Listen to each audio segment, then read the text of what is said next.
Cool. All right, yeah. Mic check, mic check. Good? You got it? Mic's in there? It's fired up. I think we're good to go. I think we Gucci, dog. I feel like the mic's up and running. At least it looks like it. Oh man. Yo, what up? What up, Twitch? How you guys doing? How you guys living today? Sauce Gang, what up? What up? Dude, how you doing? How's the mic levels? I switched my mic setup a lot. As you can see it hanging right here.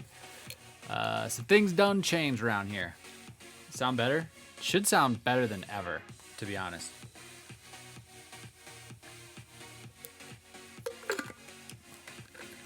You guys tell me. Sounds great? Yeah, baby. Yeah. Yeah, baby. How you guys doing on this fine ass Wednesday? You guys ready to rumble? You guys ready? So we'll do a bit of a story. We got a lot to do. Actually, there's a lot going on right now. Woo, it's 1 a.m. and I don't give a shit anything to watch the sauce. Dude, Misanthropic, we need all of the hot soup coming through for our boy Misanthropic. The OG. The hot soup OG, dude. That's the man. Everybody blow him up. Yo, I can't hear anything, just frozen screen. Sorry, bro. So sorry. Yeah. Oh, look at the Bible thumb came out perfect. A little big F for Prince Nux. Yeah. Dude, yeah, so we got a lot going on today in stream. I can't say it, but want to stop and make sure y'all follow the main mans and join that Discord. Dude, true that. Anyways, to keep up the good work and pop in and say, hey, I will see the final on IG. Yeah, thank you so much, dude. Yeah, we're cranking away on more of the Pistache Kitbash model from last week. If you guys are around for that, we're continuing that party train. Just discovered a recent new cut on my thumb. That'll be super fun to experiment with later. Yeah, we got a lot to talk about later today too. So we'll fire up story time with Sauce at some point, and we're gonna talk about all of the fun new tinfoil hat, but not really, things that are happening right now on Twitch. Kind of some spooky times. Much more so for bigger content makers, people who've been in the game longer than me. But yeah, we'll talk about that. But yeah, let's get into the beef, dudes and dudettes, my peoples. Yeah, let's shoot it on over. Check it out. I got the new Infinite Black Drop construction paper background to paint on these days. Figure out the lighting to stop bouncing so much back up at the screen. So we'll see. But yeah, we're going to continue our work on the Pistache Kitbash piece from last week. Boop, boop, boop, boop, boop. That's him. That's the boy. So last week we did all the leg armor, and this armor we did the metallic color blocking. I accidentally painted what was supposed to be blue red, so we're gonna have to fix that. That was a fun discovery last week. Just randomly. But yeah, dude, what's the deal with Twitch VODs and clip stuff? But yeah, we're gonna have to talk about that today. We'll do a pretty big story time in Sauce when things get ripping later. When we get a bunch of people in here, we'll definitely have to talk about that. It's not good news, dude. It's not good. Things are a little bit spooky right now on Twitch. So you'll notice there's a few things have changed in my rewards. Until further notice, if not indefinitely, Become a DJ Superstar is gone. I'm basically listening to just royalty-free only. And yeah. Speaking of that, we did lo-fi the other day and people loved it. Let's switch over some lo-fi. So yeah, for Twitch, hey, Twitch, just in case you're wondering, I stream everything from Stream Beats. Okay? Yeah. All of it, everything. I've never done heavy metal Saturdays. So yeah, we'll talk about what that means. And there's a video that came out that, thank God, Heath sent it over to me. Heath from Hobby Time in the Murder Basement. Good dude. Truly a legend. Yeah, so we got a lot to talk about later, so we'll get to that. But yeah, let's get the party started. So this is what we painted last week on Saucerday Night Live. In part 1, we painted the legs. Look at those legs. We got somewhere on the cloth. I don't really know what direction to go with it, but I kind of like it as is. It just is basically the exact same color as the armor, which is a bit of a problem. So one thing I discovered throughout some streaming this week is the joy of makeup sponges on basically maximum removal for streaking grime. So just for fun today, to see if it's a thing, we're going to see if we could still remove some of the streaking grime from last week. We're going to touch it up a little bit and see what we think. So put a little bit of mineral spirits in my handy dandy cup. For those of you curious, mineral spirits, boop, boop, boop, boop, boop. Here we go. Artist's white spirits from Winsor & Newton. That's what I'm using. Stuff is, yeah, dude, the creative juice is gone. I am pretty sure that's just against Twitch's terms of services to begin with. It definitely was floating on the edge. Oh my god. We're just instantly, Nerd says you're a cunt. Oh my god. Oh my god, what is up? Oh my god. Oh, Trolloc man came in with the raid. Nerd says Star Wars is shit. Oh my god. Nerd has to tell you that your hobby desk is too tiny. Oh my god. Nerd told you to tell you guys a lot of stuff. Holy moly. Holy moly. No, I did not call you guys. Oh my god. That's so funny. Yo, thank you guys so much for all the follows and everything. Let's switch it over to the title page. We just are like not even really doing anything. So let's switch over to the beginning. What up? Welcome to the stream. I'm Trenton, the Sauce Painting. Thank you guys for the raids from that multi-stream. I was tuned in. It got me like on the innards. Everything was great about it except for that part where Nerd showed off his capri shorts. Bro, where do you get those, dude? Like, those are... What? Where'd you find those, man? Hey, if you're more comfortable with shorts that go past your knee, though, do that, man. If that's what makes you happy on the inside, dude, that's what we're all about here at the Sauce, man. Do what feels good on the inside, dog. So if you're like me and you like just letting those guns out to air out a little bit, get some shorty shorts, bro. Yo, what up? Happy Wednesday, though. I know it's hella late over there, so thank you guys for the raid, tuning in. We are painting a Pistache Kitbash piece. If you guys are not familiar with that guy, check him out on Instagram. He converted this. He lives in Mexico.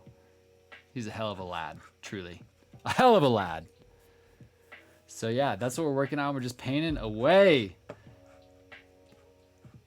Just wrap it. Said something about shorts too. 30 viewers. Yeah, we're popping. We're popping. We've had some busy days these days. People are tuning in to Saucerday Night Live. People are having a good time, tuning in, chilling. I'm having a good time streaming. So yeah, thank you guys for the raid. I don't have anything else to say. All right, cool. Let's. We were just talking a little bit about if it's possible that I could still remove some of the streaking grime from this guy from last week. So we're trying a bit of a science project right now. So yeah, if you guys, I'm actually uploading this video from last week, I think, to YouTube right now. It might have just gone live, but I agree with Nerd that desk is way too clean. Boys, don't be jealous that I'm rocking a clean desk. Don't be hating on this. Guys, it takes 5 minutes to clean up your shit when you're done with it in your hobby space. You know how much better it makes you as a hobbyer to be organized? You're not spending your time doing stuff that's unnecessary.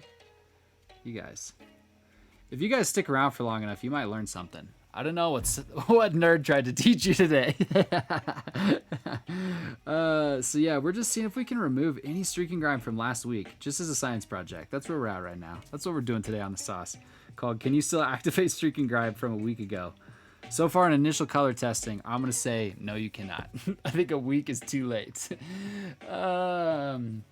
Yeah, it's clear. It's just for show. Actually, well, so this is my actual workspace, thanks 2020. So I like work my job right in this chair. I sit in this chair from 5:30 to 5:30 every day. Boop, boop, boop, boop, boop. 5:30 to 5:30. Chill here. So you gotta keep your desk clean and nice. You know what I mean? So you got to. Otherwise, you know, you're kind of a bit. You're just goofing. You're goofing. So yeah, so that's going to be the color of that. I wanted to get a little bit like brighter white, but we can come in and re-highlight that. But I don't know. Part of me kind of likes the tone of the armor. I might keep it. I think I'm going to keep it. I think I'm keeping it. Yeah. Can you... Yeah, it's live. Yeah, I just uploaded part 1 of this video to my YouTube. It's long. Enjoy. Can you upload a video on how to keep a desk clean? Dude, seriously. 5 minutes to the end of the session. Oh, the biggest thing to help you guys keep your desk clean is when you're setting up your desk, everything has a place. There's a Japanese term for it, and it's everything must have its place. And just knowing where everything is makes you faster. When you're done, you just put it right back. Like, makes a huge difference. Yo, Black Rambo 123 is now following. Yo, thank you for triggering the Gucci man. Yo, also, oh, we got other followers I forgot to call out. This got a little crazy there for a second. Check out my Discord link too. Let me know if it's broken. Oh my God. Metal Burner, thanks for the follow. Appreciate that. Also from earlier, sorry I missed that. If I miss any other ones, thank you so much. I appreciate you all for being here. So yeah, that's where we're living at. That's what we're doing. So today we're doing something that's a bit scary because I've not ever painted in this style. Well, I have, but not with this color palette. We're painting the skin tones today, so RIP me. This should go great. Nothing like trying to show something off on live stream. You know what I mean? Everything has a place and everything in its place. Yeah, there's like a there's literally a name for that. It's like there's a Japanese name for it. It's super important. But yeah. Hola, what's up, Inferne TTV? Let's make it orky. That blend is so nice. Which one? I don't know. The skin blends, that's just zenithal highlights, man. That's some crispy boys from an airbrush. The armor and things are just, you know, just brutal weathering. Yeah, the skin, yeah, it's just zenithal highlighted. We're actually gonna cover all that right now. Yeah. So, yo, let's start off. Let's get a nice crispy boy clean paintbrush. Fire this thing up the right way, you know? Sometimes you just need a little crispy clean brush to hang out with.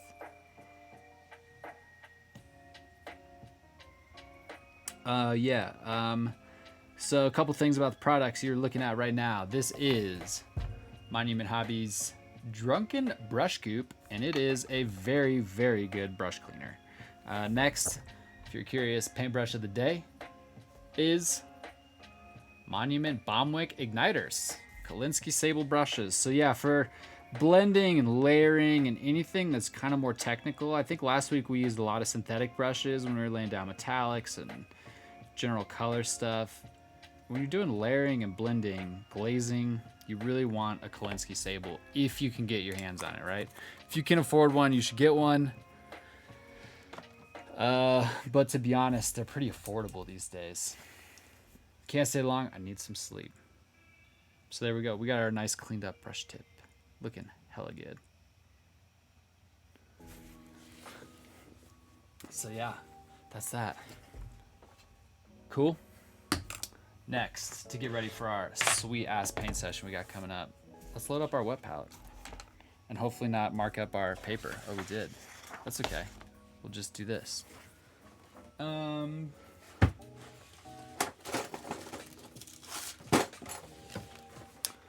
Here's the, whoa, pro tip. Here's how to load this right. This is pretty wet. See how much water's in there? It's like pooling down at that side. You can slosh it back. It's like sloshes around on top. Perfect amount, if not a tad underneath. If you ever don't know, just put a little more water in your wet palette. Throw down your sheet of paper. Look at that. Just like that, soaking it all up. Cool. Now you take it, you flip it over. Touchdown, turn around. Do you guys remember that song? Okay, cool. Now you flip it back over, and that should be enough. Cool. So now both sides are hydrated, so it's not going to try and wrinkle up on you. And then if you're a normal citizen, you should have one of these. This is a tool from a golf course for fixing divots. Everybody should go play golf at least once, or a lot. You go in and you just use it as like a squeegee, and you just brush out all those air bubbles underneath it. Boom. We got some fresh paper. Boom. We're getting all this wetness off the top. Now we're ready to paint. Cool. That's how we do it. That's how we do it here on the Sauce Painted channel. That's how you load a wet palette. Is making wet palette proverbs. Yeah. That's how I roll. I'll teach you how to use a wet palette proper. All right, cool. Back to this party. There we go. We got our paper down. Wet palette up here. I'll show you guys some of the wet palette colors along the way. But so to start with, I want like a cold kind of dead feeling flesh. So in my shadows, I want like a blue. So I'm going with this. Feels like a really desaturated blue. So dark gray blue from Pro Acryl. Toss a little bit of that on the palette. Boop, boop. We are going to thin it with a little bit of just water. I was thinking maybe some Lamy and medium to be a real lunatic today, but not today. Not today. So we just want a nice flowy, borderline transparent paint. We just want, you know, nice, smooth, thin down coat ready to rumble. So this is what we're looking at and working with here. Roll it around on there. Get that looking good. Cool. You've probably now got a very loaded brush. That's too loaded, so you're gonna want to clean that up. Holy moly, I can see the organization already. All right, oh yeah, lick your paintbrush too. That helps you paint better. So, cool.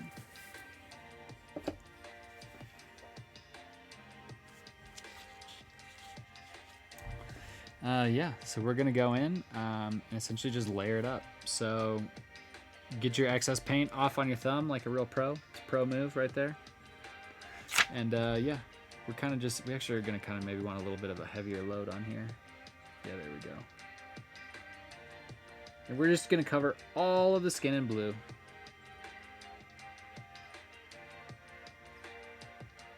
All of this, everything that doesn't currently have paint on it is now gonna be this color blue.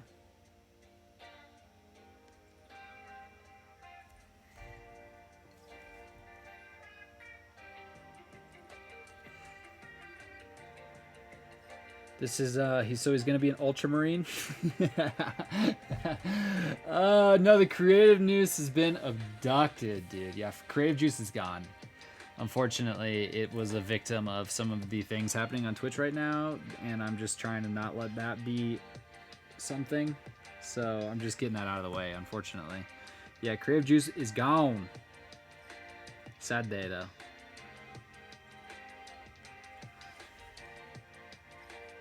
So yeah, that's that. This guy looks so insane with just blue skin. This is gonna be so ridiculous, but it's gonna work, I think. We've never painted skin like this, so we're gonna find out.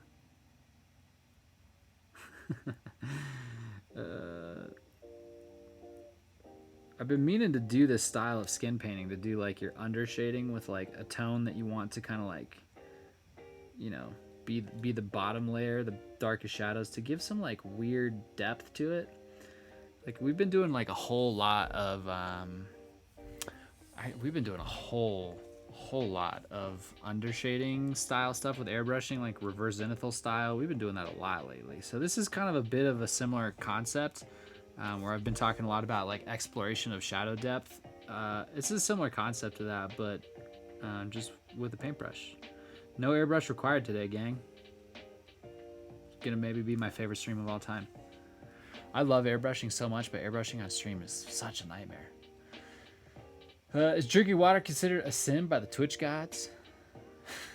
No, I don't think so. I don't really know what the Twitch gods consider a sin. I mean, they outline it a lot in the terms of services, but I don't really know what's a sin anymore. So yeah. But those of you new to the channel, welcome. What's up? How you doing? We're on a lo-fi kick this week. So we're listening to some very chill music today.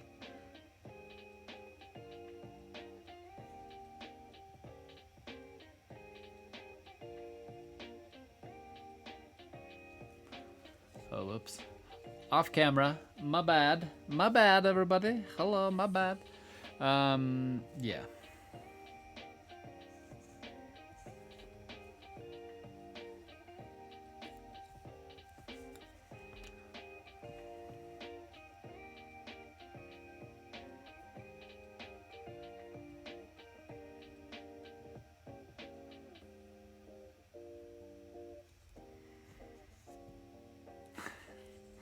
Yeah. So that's what's up. Sometimes it really do be like that though, you know what I mean?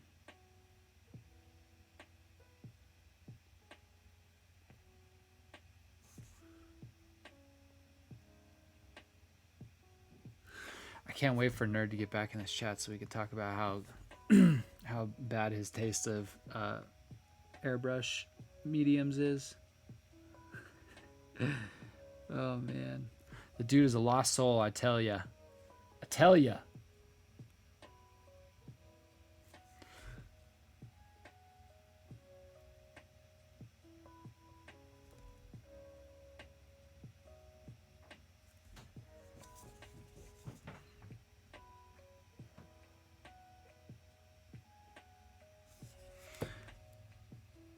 We got to get him off of this airbrush thinner train that he's found himself on. For some reason, he just thinks airbrush thinner is the best.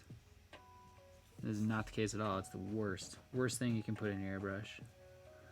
Proven by me and everybody else. Hey. Hey. Oh, my headphones. Nice.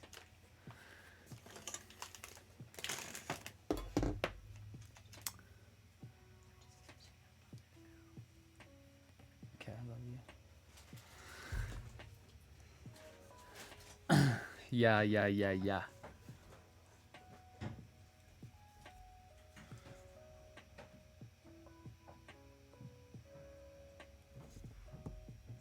Yeah, these vibes are pretty chill today. These lo-fi vibes. It might be too chill. Is it too chill in here? Is it possible to be too chill? I feel like it's close. We're floating on the line for my handle. Or for my channel.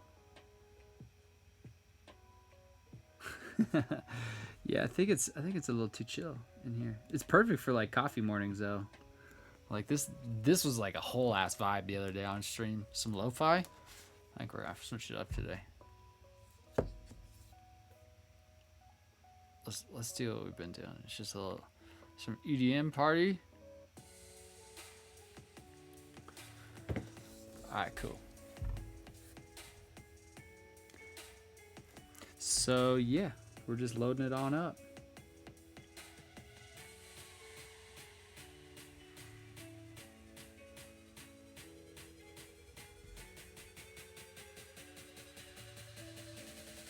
We really don't want to flood any of the eye with this.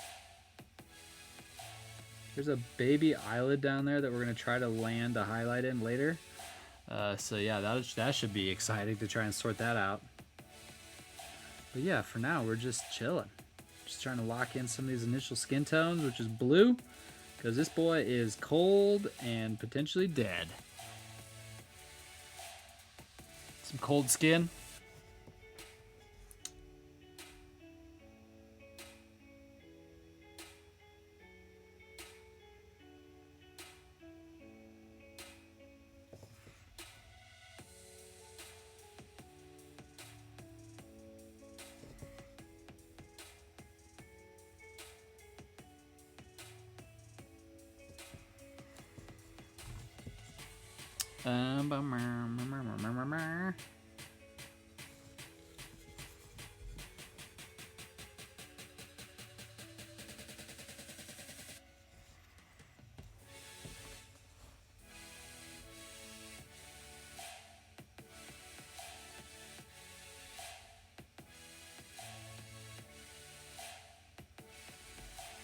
Boom. We got that skin locked in.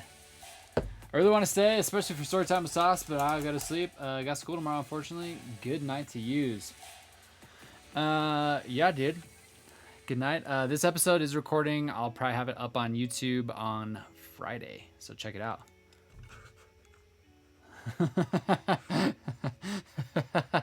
Oh, what's up, nerd? Yo, dog, I heard you liked using the wrong thinner. Show me those knees, Thought Sauce. I don't understand why, like, how can I make my channel stop blocking the phrase Thought Sauce every time? It's so funny. I'm only here for a few because I have to go to bed. That's fair. You gotta get a good night's sleep. Rest up those leggies in those long ass shorts. Dude, how was your stream, man? How's the multi-streaming treating you? How's things? How's things across the pond? Are you locked down right now? Are you in a lockdown, sir?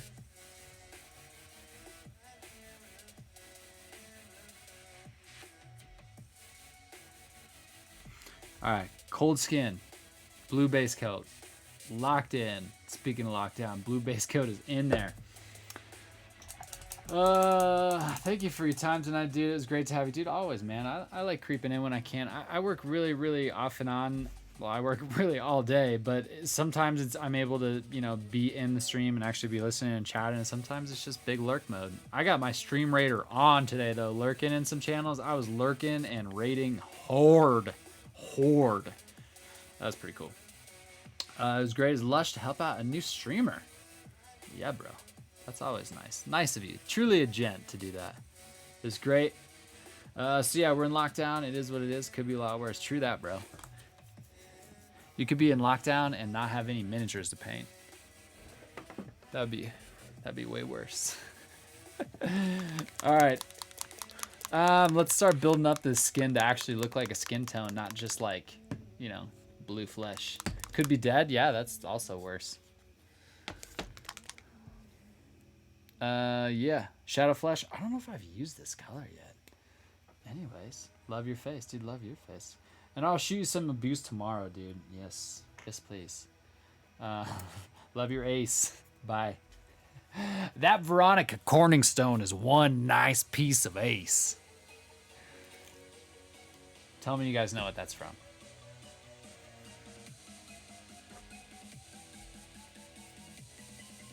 Or is that it? Is that it? Wait, did I just completely fuck up that quote? Is this classic sauce time? All right. Shadow Flesh. I actually haven't gotten to use this color yet. I'm very excited about it. This is like the perfect base color for skin. It's insane. So very excited about this. Yo, Viking, what up? Yo, I don't know. Let me ask Billy Madison.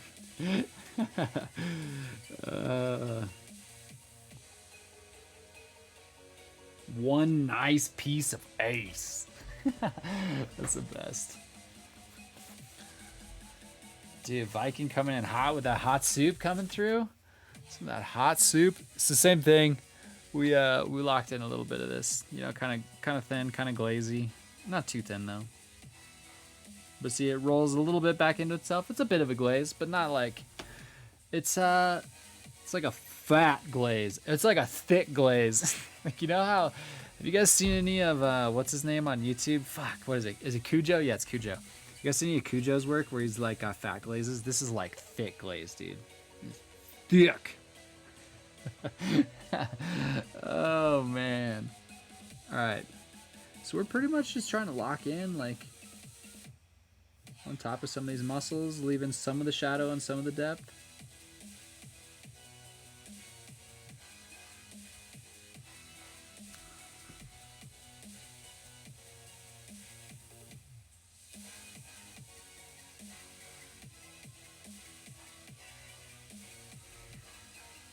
All right, and that's it. And that's how you paint skin. Oh my god, I really do want to fire up some videos like that. Like, I already did it on my YouTube a long time ago, but I made a how to paint white video. I always thought like a how to paint white video that would be hilarious would just be like how to paint white, and then it was just somebody just sits down and is like, you don't, and then it just cues the credits and that's the whole video. I always thought that would be a good one, a real doozy.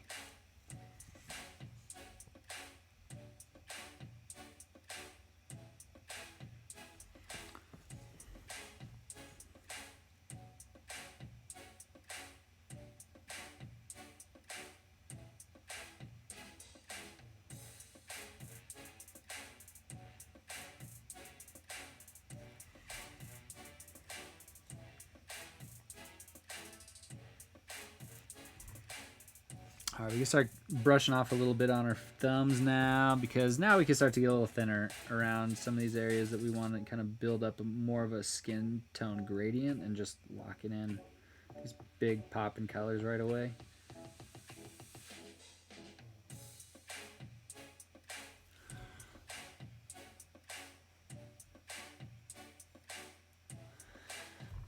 Wait, that was from Billy Madison, right? Or am I losing it? It was, for sure. It's Chris Farley and Billy Madison when the teacher gets on the bus, I think. I'm like 99% sure that's the scene it's from.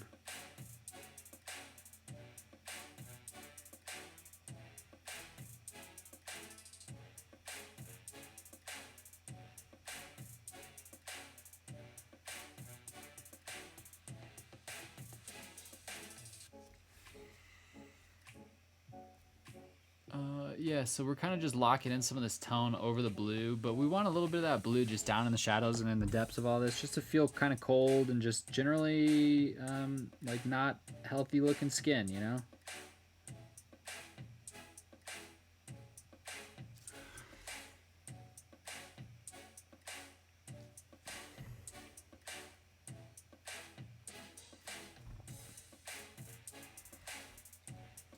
Woo! Yeah, dude. Yeah, you're on it, man. You got it. You got it, dude.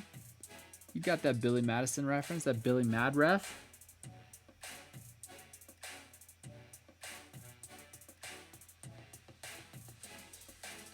I saw a Twitch stream today. The title of it was "Not Streaming, Just Playing Stream Raiders." And I was like, good God, dude.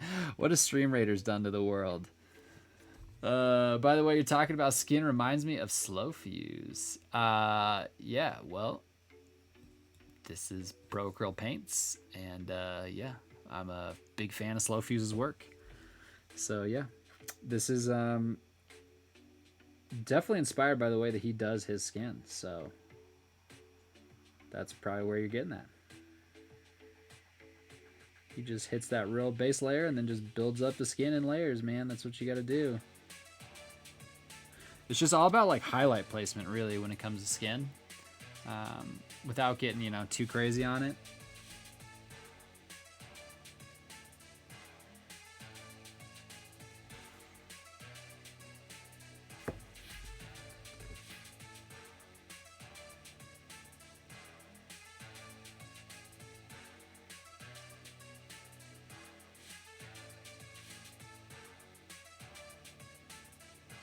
Yeah, Fuse is just a legend, though, dude. What a guy, for real. Super nice guy. Love his work.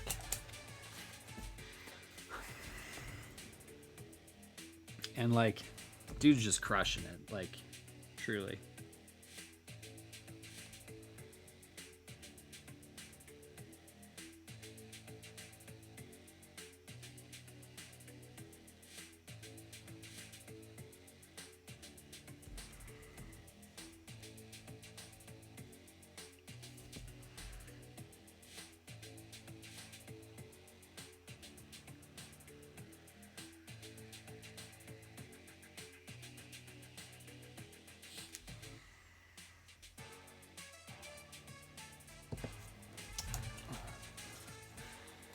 Whoa! Holy moly, I almost knocked over the whole thing. Oh, that would have been a great way to start the stream. Just knock over the model. I have some Pro Acryl and one of their sables on the way. Excited to try it. Dude, you are gonna love it, bro. What size saber did you get, dude? Did you get a size 2? Did you get the size of the gods?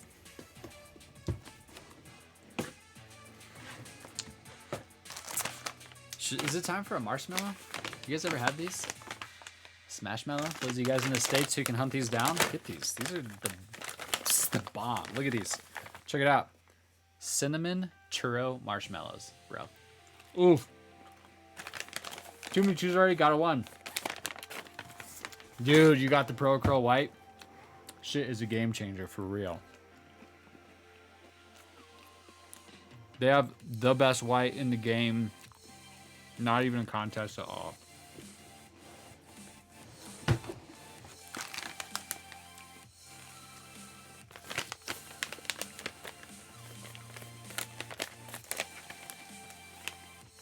Yummy.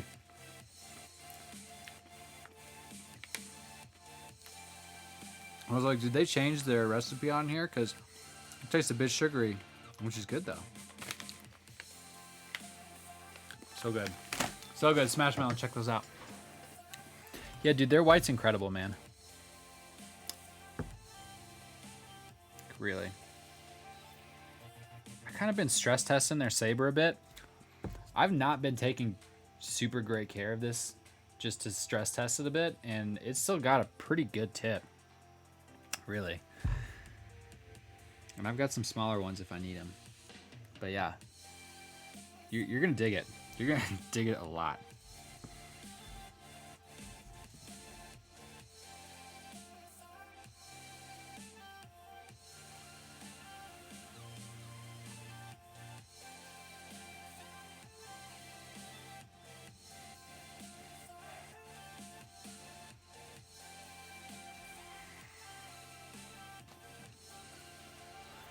You're gonna like it.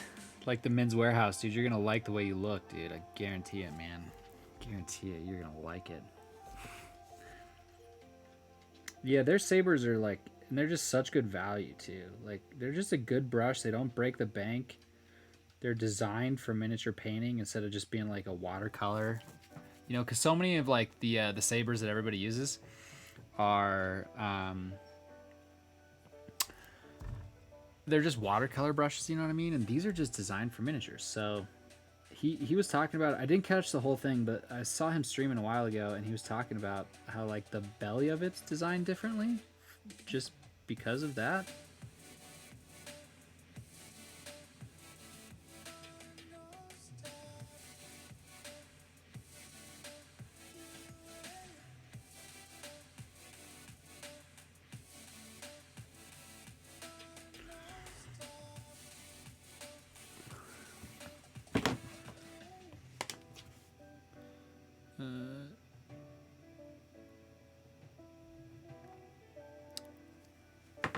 Yeah. I mean, yeah, we're just slowly building up these skin tones. Shadow Flash season. It's just a real banger around here. Real banger of a day.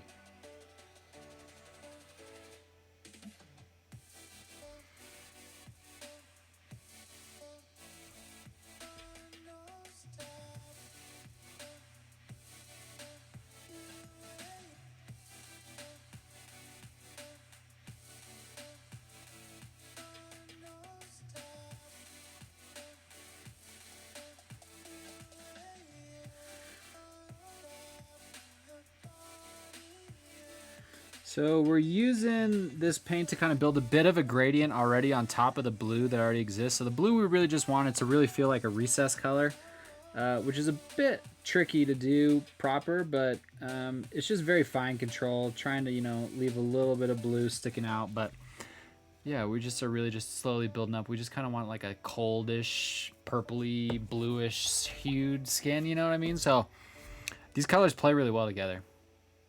Boop, boop, boop, boop, boop. There we go. Now we're cooperating. I need to turn up my exposure a tad. Hold on, people. There we go. Should be a little better. Yeah. That's like perfect. Cool. So yeah, that's that. I mean, that's really all we're doing is just, yeah, just slowly building up skin. We're chilling, having a super chill stream session. This is I like this project a lot because it's really for nothing. Like this is just painting the paint because I love this piece.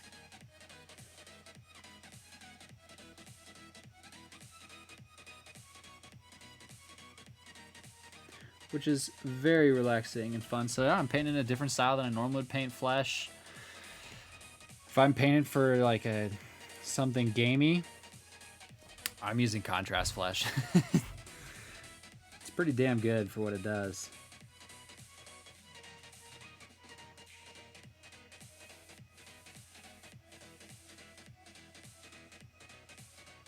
So yeah, when you lift up your brush, that's where, if you guys aren't kind of aware of the technique I'm doing, it's a bit of a glazing style. So like where you lift up your brush is where you deposit the most pigments while you paint. And so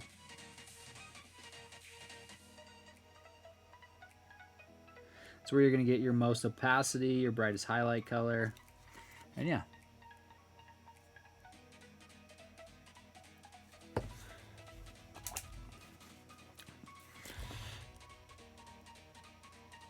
I want like just a smidge, the tiniest bit more water in this paint. I want just tiny bit thinner. I think that's now it's really spot on. Yeah, there we go. Now we're talking. So yeah.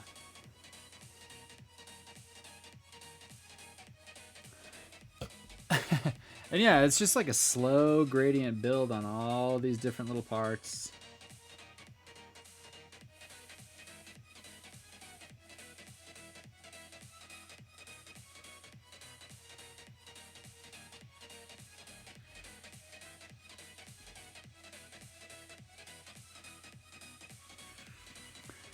And that's kind of how we just are building up our skin, just with different shadows and all that funness. So it looks like there's some of this looks like there's a little bit too much blue popping out, so we want to get rid of a bit of that. Really just want the blue reserved for really some recesses, some of the darkest parts. So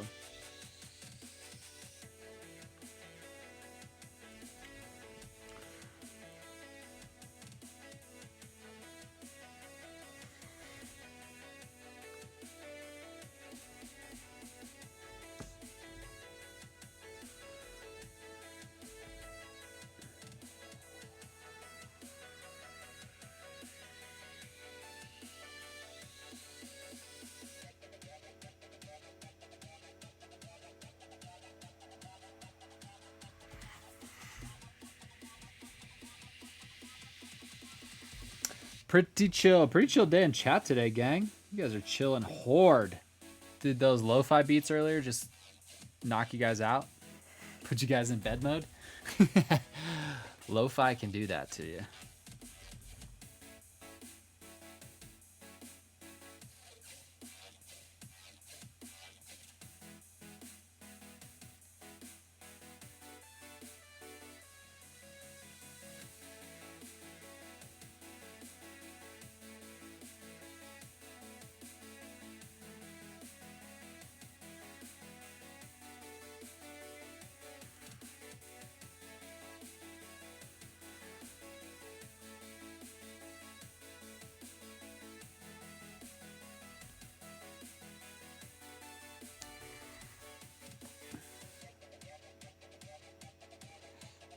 Super chill. Super chill hobby stream.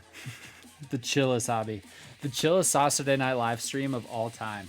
Normally there's just like airbrushes ripping and people are yelling in chat and it's just complete chaos in here. And today we're just really relaxing. We're just painting with some layering, a little bit of some glazing technique mixed into this.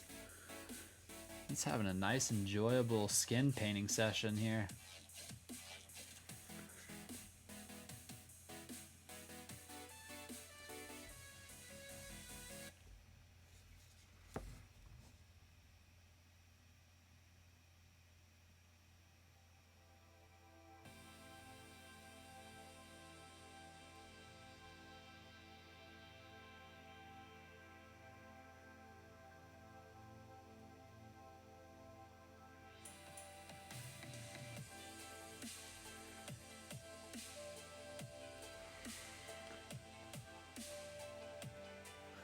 I spent most of the day airbrushing, final play with inks, and wow, they're so smooth. Dude, yeah, airbrushing inks is like a whole new game. Like when you get into that, man, it is seriously, inks is a game changer, dude, for real. Like one thing that you'll want to learn, I'm not quite sure how you're like layering up or what you do after you're airbrushing your inks or if you're using your airbrush for whatever, but here's a little bit of advice about airbrushing inks. They take a long time to cure properly. So however long you're used to something needing to dry before you can start hitting with like layer paints or contrasts or anything like that, it's got to dry. Inks really need to like dry, man. That's something that I've learned definitely the hard way. So yeah, I hope that tip helps you a little bit. If it's all possible, whatever you're doing airbrushing with inks, you should do at the end of your session. So like if you end your night starting, or if you end your night basically painting, like let's say you're gonna end with priming, or like let's say you're painting all day, or you've got like a session lined out, so you're like, okay, I need to prime, I need the zenithal highlight, and then I'm gonna do some layer paints on a different set of models. Do the priming and the zenithal highlight with the ink at the very end of the night, and just let it just dry overnight. It operates way better after it's like completely fully cured, and Sometimes that can be like 24 hours really for it to work right. Just working on my Necrons. Anyone else in chat painting along? Ooh. What kind of Necrons are you painting? Some dirty boys, some clean boys, some silver boys, some gold boys, some rusty boys, some jungle boys. I've seen some jungle Necrons lately. Have you guys seen that guy's work that's floating around doing the jungle crons? Good God. It's so cool. It's one of my favorite Necron projects I've seen recently.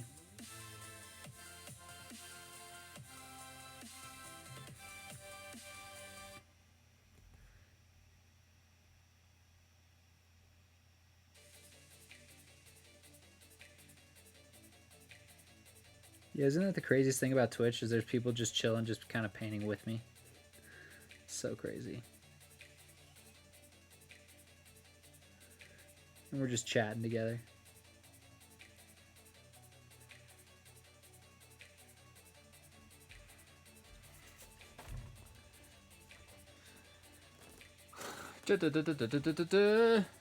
Not painting, but cleaning up some 3D printed parts.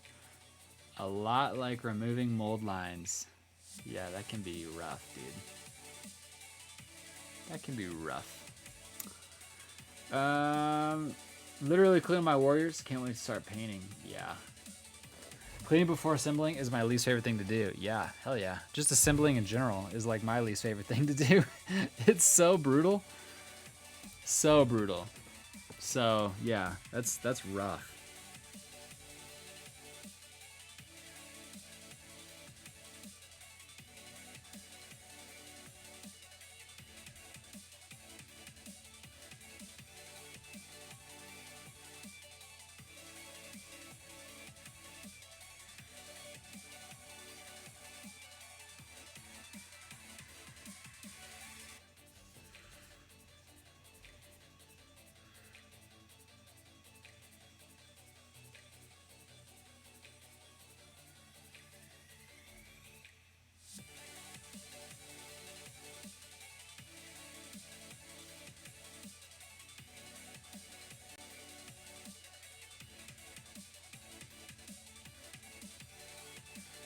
I don't even know what some of this stuff on the skin is. There's just like so much stuff on it. It's just like little like hooks and wrinkles and like these creepy tubes. It's a pretty creepy dude. He's a creepy boy.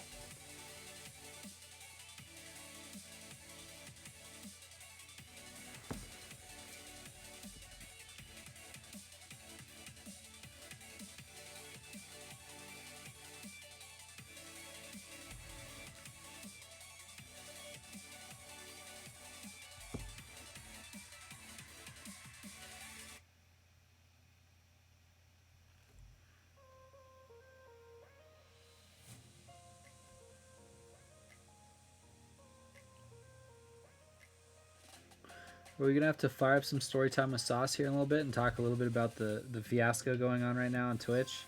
That's just kind of a bit flying under the radar. I would not have known about this if Heath didn't tell me about it. Story time with Sauce is imminent.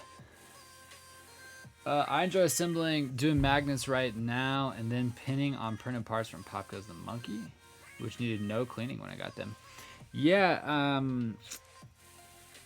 a good 3D printer will clean your parts before they give them to you.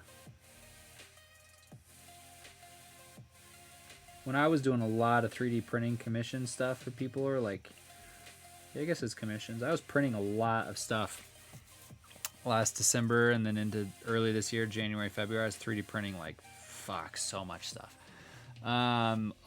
Like, let me give you some examples of things I 3D printed a lot of. Thunderfire cannons, Chaplain Dreadnoughts, all that stuff. That was super hot. I was definitely in the printing game during that.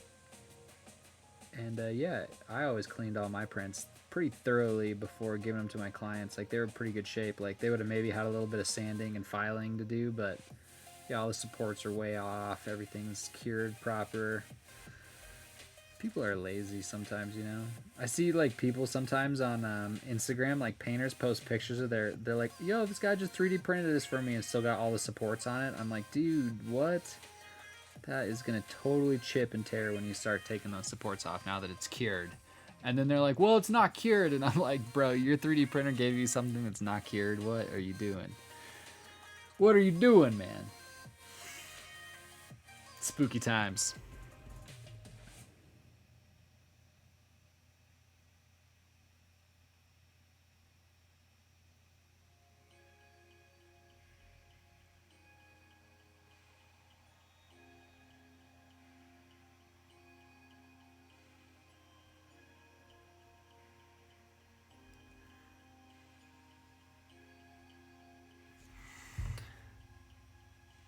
Yeah, some of the skin's like really hard to figure out where to put even this highlight, man. Like there's just, it's kind of like not, it's almost like a ball of meat, not like super well defined like muscly stuff, you know what I mean? Which can be a bit tricky to paint at times. But yeah, can be a bit tricky.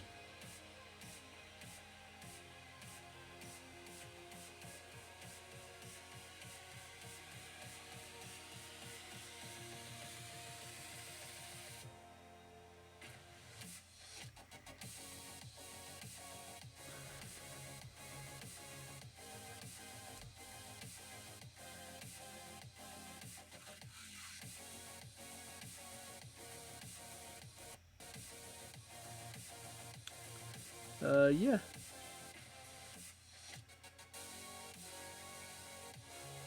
Layering this in's pretty cool. It's just easy. Again, just trying to leave a bit of some recess to have kind of a bit of this bluish vibe. It's gonna feel a little studio style, you know. There's some interesting tones on these skin.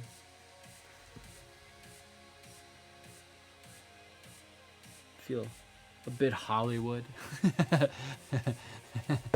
Oh man.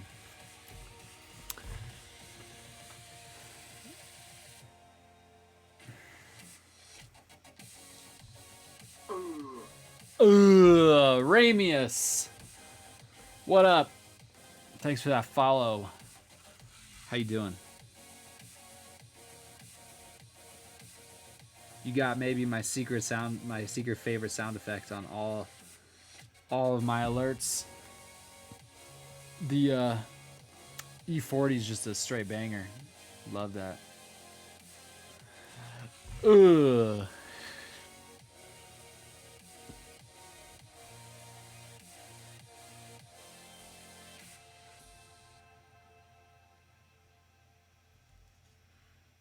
E40. What a legend E40 is. You guys know who E40 is? Tell me you guys know who E40 is, dude. E40 is the man.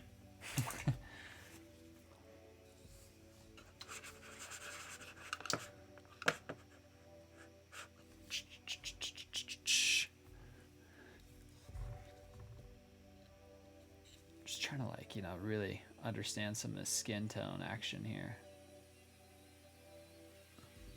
This neck looks a little too blue.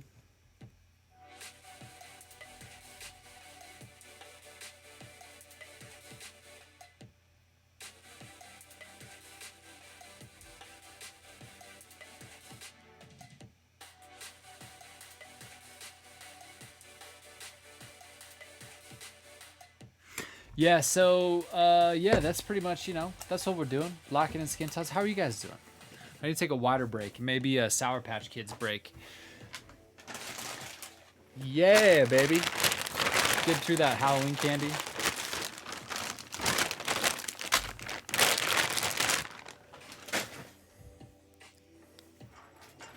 Yo, hold on one sec. Let me check this camera setting. Give me 1 second.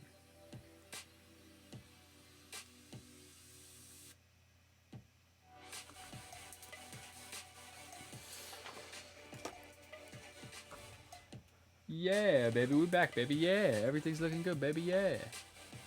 Let's eat some Sour Patch Kids. What you guys doing? Lurking. Timferg, thanks for the lurk, bro.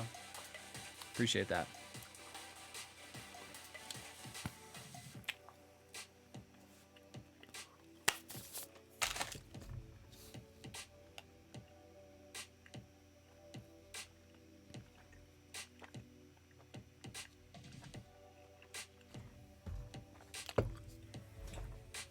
Mmm.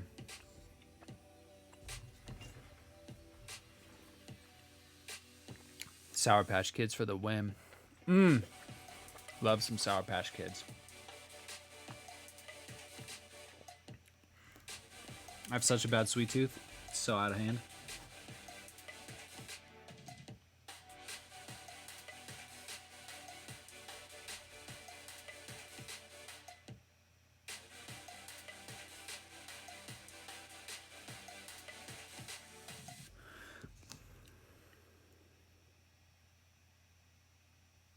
Yeah, I'm digging this skin recipe. It's a bit different, but it's just got this thing. I don't know. We'll see. Can always glaze a little bit more skin in there later. Change a little bit of those blue tones if we feel like that's just too blue. A little too Eiffel 65, we can change that.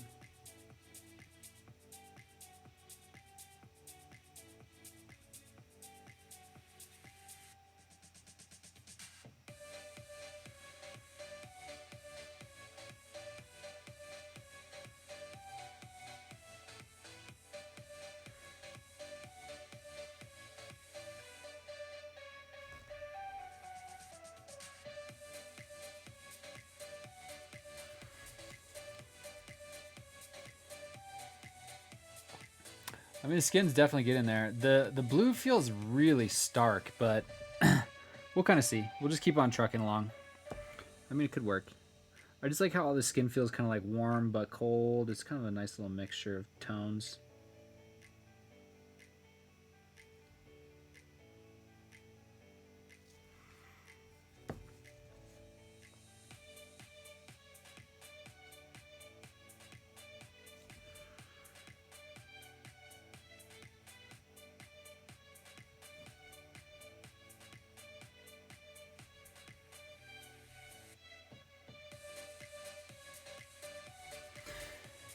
Yeah.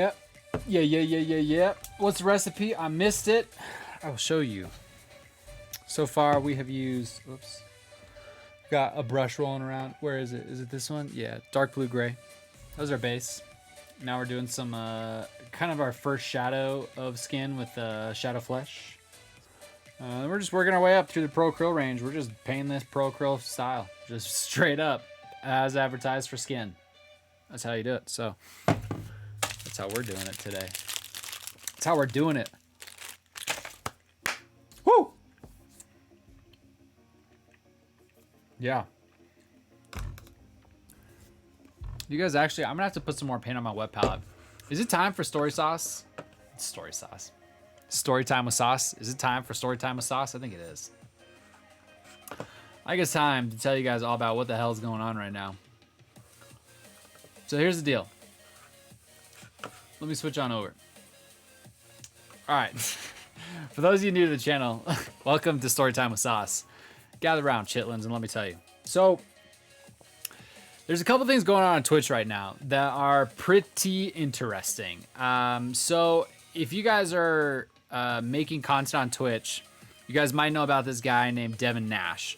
If you guys are just in the painting scene or in the Warhammer or hobby scene or whatever, you might not know who Devin Nash is, but Devin Nash is a Twitch guy, influencer, does a lot of research on Twitch and various things like that. So recently he's been in this like slightly tinfoil like place, tinfoil hat, where he's been on this thing about something's going on with DMCAs.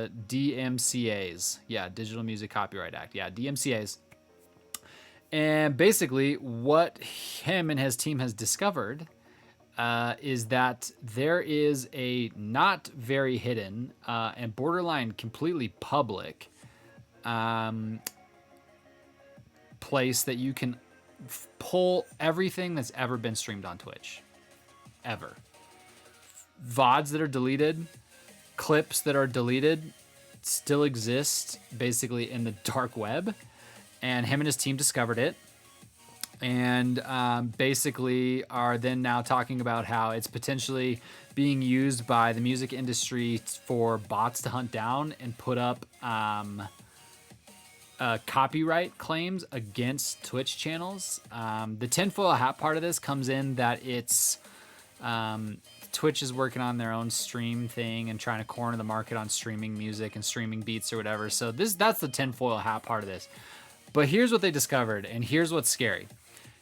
Everything that's ever been aired on Twitch, whether it was recorded, whether it was uploaded by the user, whether it was clipped, they discovered every single thing that's ever existed. Even accounts that are deleted and banned exist in the dark web still, with what he basically said is pretty minimal data mining, it looked like. That's kind of what I could gather from watching him do it. He's like, I was going to explain how to do this, but we decided not to. But it's very minimal data mining, and it's completely available to the public. So that's a couple of very, very large issues with this. Everything that's ever been recorded on Twitch is in this. Everything that's ever been recorded. So if somebody got doxxed on stream, that information still is available. If there was some personal information that was shared during a stream, and as a result, that stream was never uploaded as a VOD, you can still pull that stream. This is particularly scary for the women streamers in our world, and for anybody who's experienced some sort of a stalker situation. This is really bad for them. And the other scary part from a Twitch side is that since all this is uploaded indefinitely, and Twitch doesn't have a timer reset on if you get strikes against your account, basically what happens is if you get a music DMCA strike, that's permanent. And you could be getting a DMCA strike for a VOD you didn't upload from years ago. It's just a scary time. So if you guys want to know way more about it, go to Devin Nash and check out his video explaining it, or go to my Instagram story and check out the picture, the screenshot I put up of it. Look into this. It's definitely a spooky time for Twitch. So as a content creator, he advised, he was like, if you make content on Twitch right now, delete all your VODs, delete all your clips. I turned off clipping. You can't clip my channel anymore. And I won't upload any VODs to Twitch anymore. I'll now upload everything to YouTube. And not like that really changes the fact that everything I do now exists publicly. If you do a little data mining, everything that's ever happened, it's out there, which is really scary stuff. So that's what this whole me moving my VODs to YouTube, for me turn off clips. I've changed some of my channel rewards. So I took off, you can't redeem music on here anymore. We're exclusively listening to a royalty-free stream, like, service that I trust. I know they're royalty free. It's made by a streamer. I trust it. This is the only thing I'll listen to on my channel now while this is being resolved. This is a really, really huge potential blow to very serious and long-term streamers. This is a really big deal. So it's not a good story time with Sauce, but that's what's going on right now. That's the thing that's kind of come out over the last couple days. So not good. Not good at all. So I don't foresee this being a big issue for my channel at all, but this could be a time bomb for many channels, especially if they've been people who have played a lot of music on their channel, or if they've had issue with being doxxed or stalked. This is almost worst case scenario news for these people. For most streamers, this is just bad news. It's not good. Nothing about this is good news at all. It's all bad news, but for some people it's potentially devastating. So that's what's going on Twitch. Make sure your favorite streamer knows about this. Reach out to them. This is a big deal. So yeah, welcome, and thanks for coming to Storytime with Sauce. That was a serious ass Storytime with Sauce today. Also, shout out YouTube. What's up? I'll be seeing more of you guys. Yeah, cool. Let's keep painting this guy. Cool.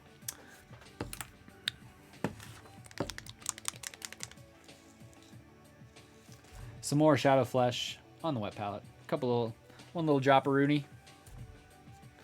Mix in a little water, thin that down a little bit.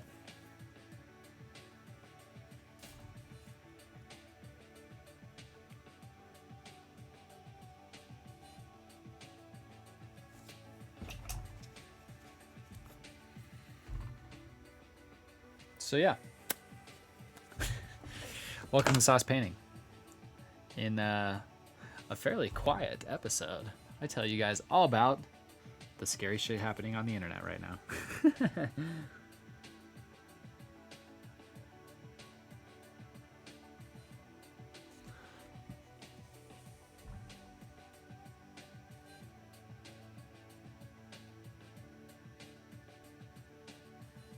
Yeah, all right, so back to some painting technique and some fun shit. So this is basically, for those of you tuning in, new to the show today, Welcome. What's up? What's up? What's up? What's up? Yeah, we're basically just locking in. We're doing a little shadow flesh color over blue-gray. Trying to leave a little bit of the blue-gray peeking out for kind of a bit of a coldish vibe slash interesting. Just having some blue shading in your skin tones vibe. So that's what we're working on right now. Yeah, it's non-stop with music. Remember when YouTube videos used to have music? Yeah, dude.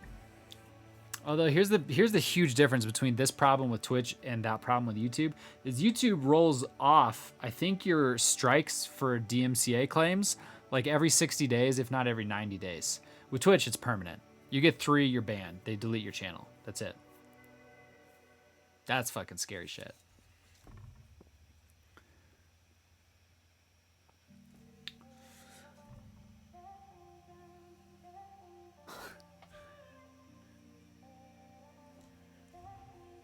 So yeah, that's what's happening right now. It's not great news.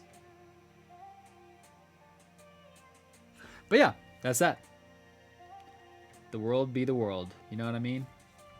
Twitch doesn't even investigate if they're real or bogus claims. I've heard. Kiefer in the Izzy. Kiefer out of nowhere just showed up with the chip. Oh my god. Kiefer, what is up, my dude? Finally, a mod in the house. God, we've had so many spam bots.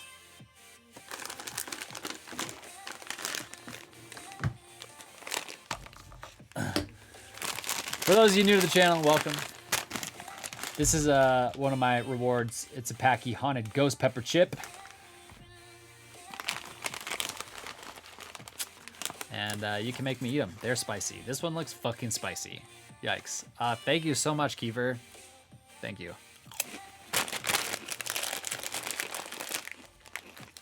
Oh. Oh. Oh. That one's instantly hidden, dog. Instant. Oh. Oh. That's a spicy boy. That's a mega spicy chip. Oh. Is that spit? That cough spit?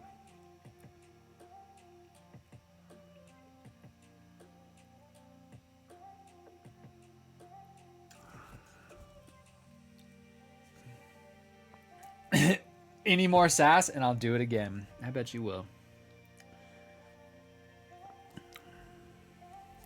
How you doing today, Keith dog?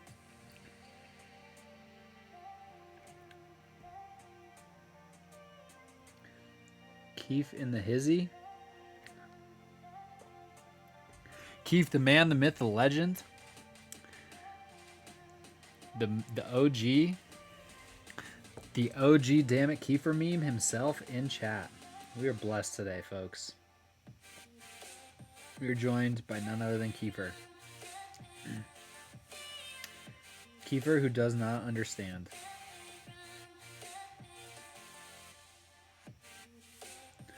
Kiefer streams now, by the way. So tune in to Kiefer streams. I have not made it to one. Kiefer, when's your next stream? When are you streaming? Because I haven't made it to one yet. I need to make it. Also, can you give yourself a shout out and see if the shout out command works? Should work. I have a bad feeling it doesn't, though.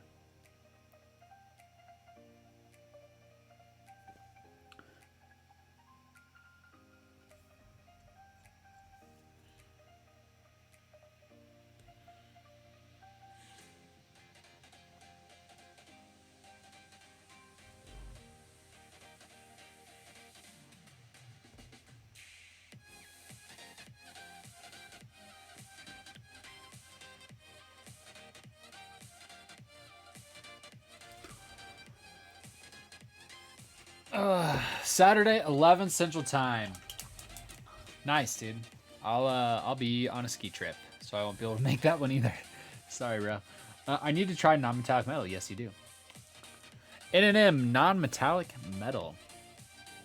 A technique where you paint metallics without using metallic paints. Made popular in canvas art like thousands of years ago. Yeah. Then the same concept is applied to a miniature, and voila, you have non-metallic metal. I don't even know if I have something nearby to show you an example.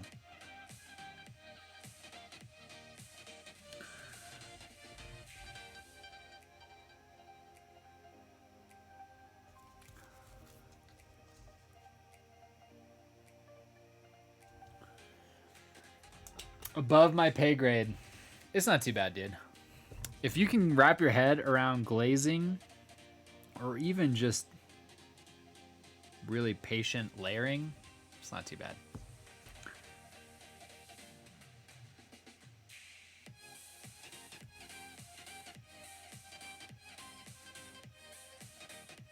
And actually, if you think it's above your pay grade, I would challenge you to try it because it's not too bad, and actually you'll learn a lot. You'll get like some serious confidence coming out of that paint job.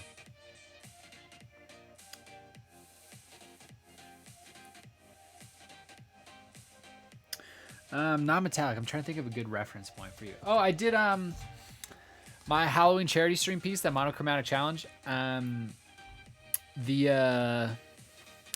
marine was painted in non-metallic style. Speaking of, how much of a car guy are you? How much of a car guy ate you? I know like some things about cars. Why?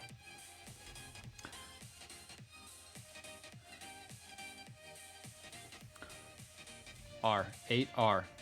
Art or 8? Are you saying Pam or Pan? Want to know. I don't know what kind of cryptic message you're trying to tell me right now. Are you asking if I want to know something that you're asking if you want to tell me? Keeper, if you just want to tell me something, you just tell me something, bro. Welcome to Twitch. You tell me anything you want, bro.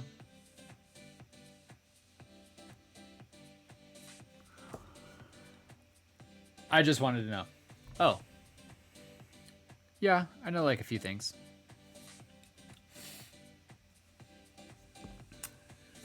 I'm definitely not super knowledgeable. Yeah, I don't know if I would say I am a car guy, actually. I would say I enjoy cars. I enjoy my car. I enjoy cars. But I don't know if I would say I'm a car guy. I feel like that's just a thing that I'm just not a car guy, I don't think. I like them. But yeah. Cuz I know car guys.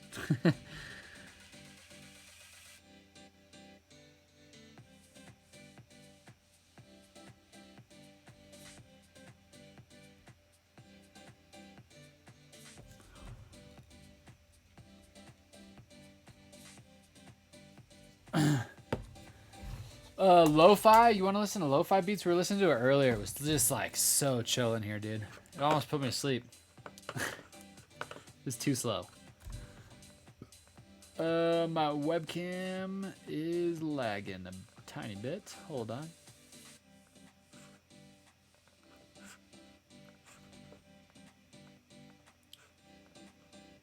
Boop, boop, boop. Boop, boop, boop. We're back. Non-laggy. No sleepy sauce? Yeah, dude, that shit just knocks me out, man. There's something about it.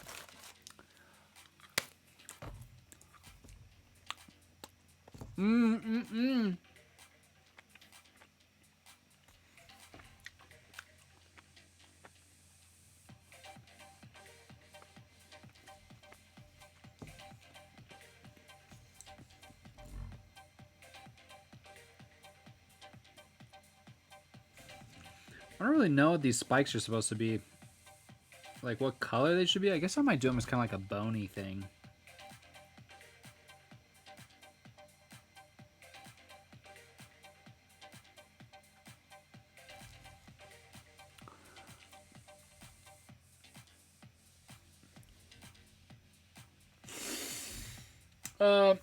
Every time I get on the stream, my webcam is laggy. Your webcam looks fine. It's milliseconds off. I can tell when it's off. How you doing, idiot? How you doing, man? I just ate a whole box of Reese's due to stress, and I regret it deeply. Yeah, that'll happen, dude.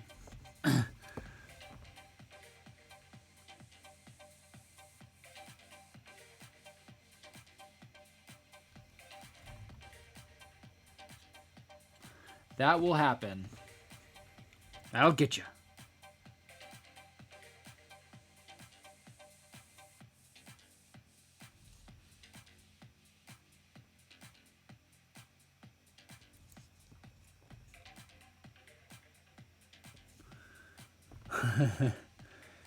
Sorry, I want a high quality production for you guys, and I want my webcam to look good, bro. Although I am right now actively selling a ton of Warhammer stuff locally. I'm trying to so I can fund 2 huge purchases, a new DSLR camera for my webcam, and a streaming PC to be a real PC boy, to be a real streamer. So yeah, I'm selling a bunch of stuff. So this webcam lag that I know lags, and idiot gets upset when I talk about it.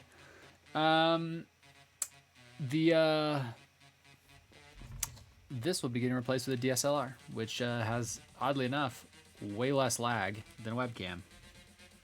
I don't know why, it just does. I don't know the science behind that. I'm late. I assume I missed your updated delete your VODs update. Yeah. Basically, there's an infinite data mine of everything that's ever been shared on Twitch, everything that's ever been streamed on Twitch. Even if you delete a VOD or a clip, it still exists in this small data mine that apparently is completely publicly accessible. Somebody found it, advised all content makers to delete everything, and we're just going to kind of see what the hell is going on next. It's a ticking time bomb for really big people. It's just bad news for everybody else. That's really like the TLDR. But yeah, we'll probably talk about it a little bit more later. We'll just keep gossiping. Come hang out with Sauce and gossip about Twitch. Come get your gossip on. All right, we're just still cruising right along. Boop, boop, boop, boop, boop.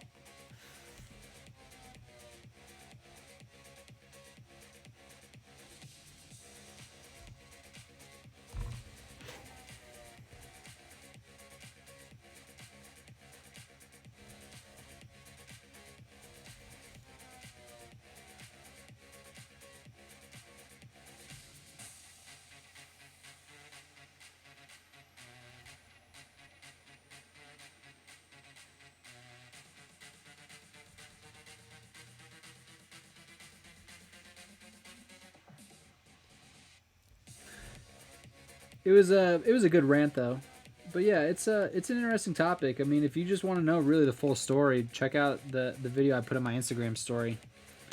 It's not good news. Saucip gossip, yeah, dude. That's a good new brand right there. Saucip gossip.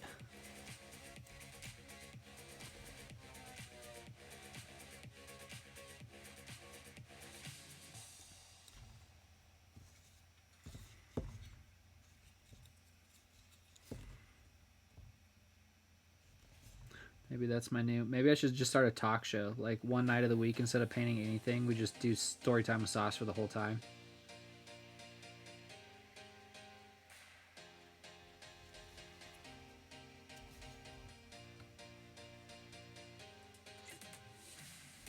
Yeah, I mean, I think the big takeaway as a content maker is we're all on high alert right now for, like, you know, number one, this is just scary shit, and number two,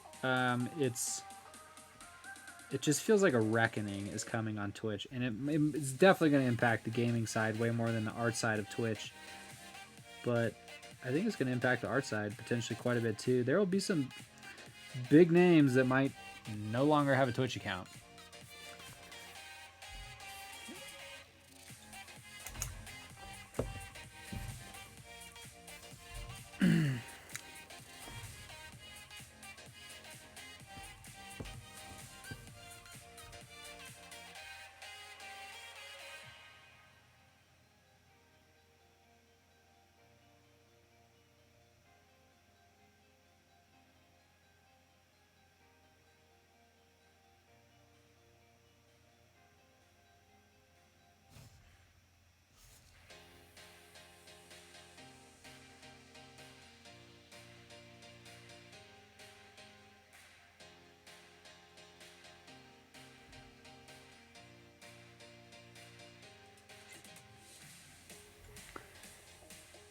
All right, we can start roughing in finally some highlights on these skins. I guess we'll probably want to do the head at the same time. I was thinking about just doing that separately, but let's just do it all together.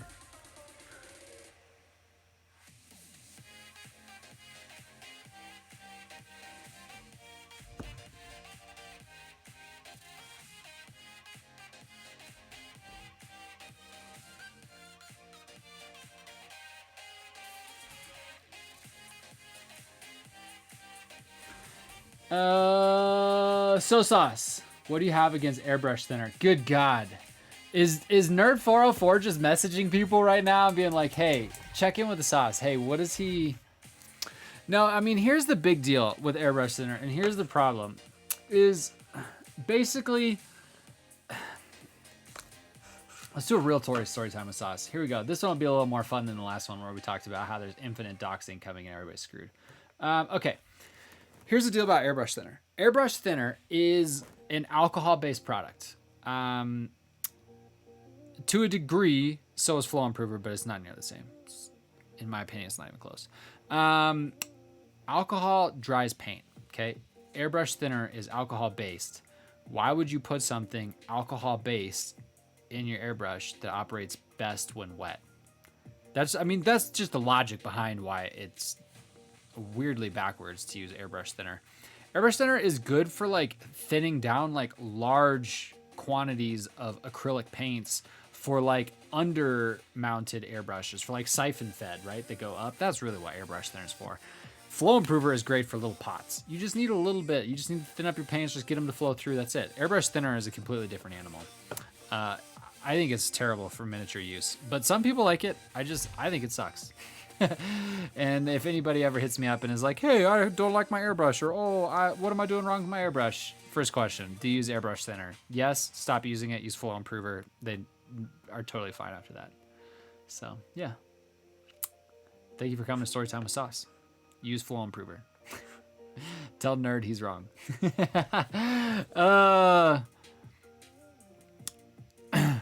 Do I get that back? No, you could just choose a different story at a different time. The Sauce Nation have a complaint department? Yes. Kiefer will take your complaint. Technically, I believe that's his job. The complaint manager. Although, as you know, the current residing and reigning God Emperor, I am curious what the complaint is, though. If you're not getting a good answer on your complaint, idiot, you let me know. I'll take it up. I'll take it up with the kings.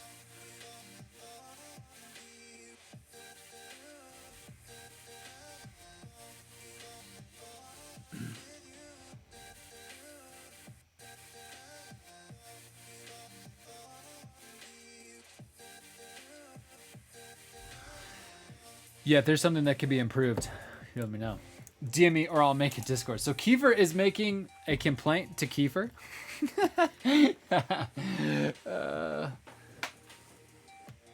Your complaint is Kiefer? Yeah, if your complaint's about Kiefer, you're gonna have to complain to Kiefer. He'll take that for you. If you're having an issue with him, he'll take that. Oh, that's hilarious.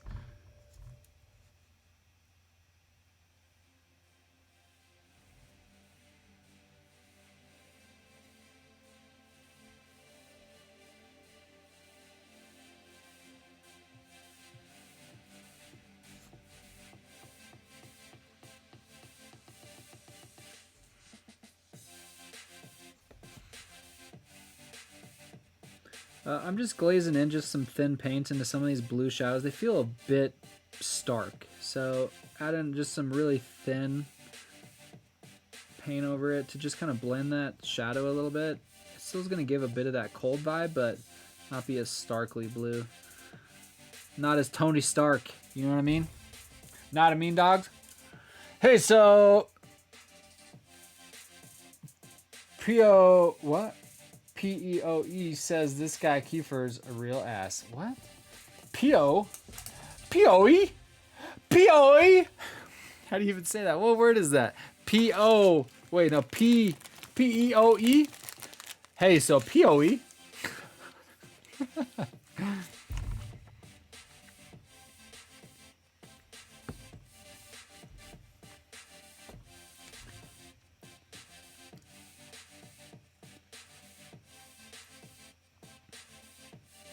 Got a bit of a glaze brewing here. Gotta get it pretty knocked out of the, there we go. Pretty thin amounts on the brush there. Whoa!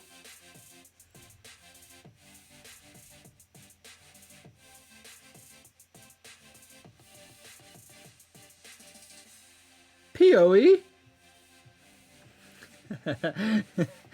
Oh, man.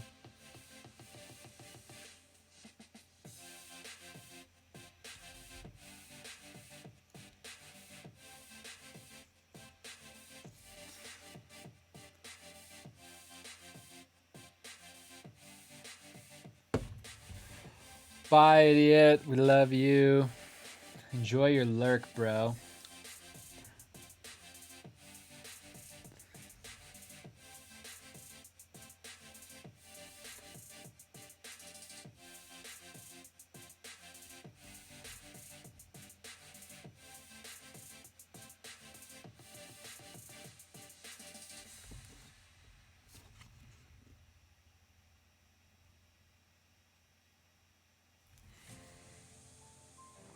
All right. Hey, we got our base tone of skin locked in. Yeah. Now let's paint the head. Man, we've been ripping on this stream, and we got a lot to do still.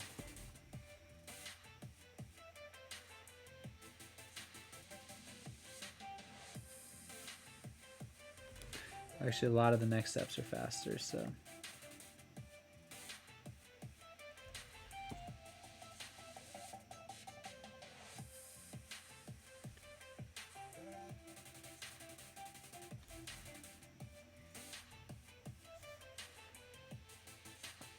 He's coming to life now that he doesn't have that blue-ass head anymore.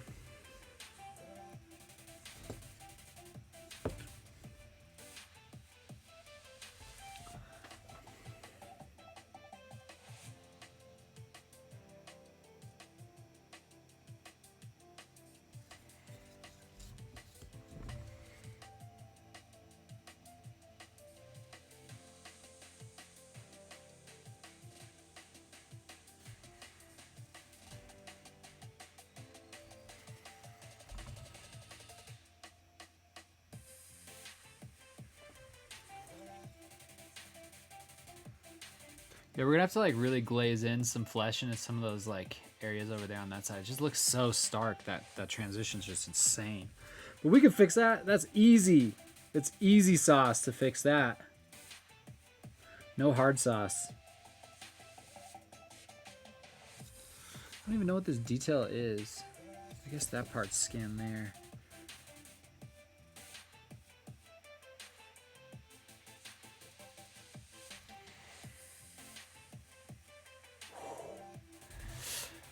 Holy mother of God. Dude, you're gonna get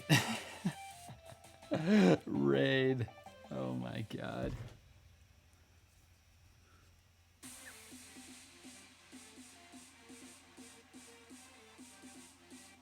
You're gonna blow up the spam bot, bro. And I'm about it. I'm about that life, dude.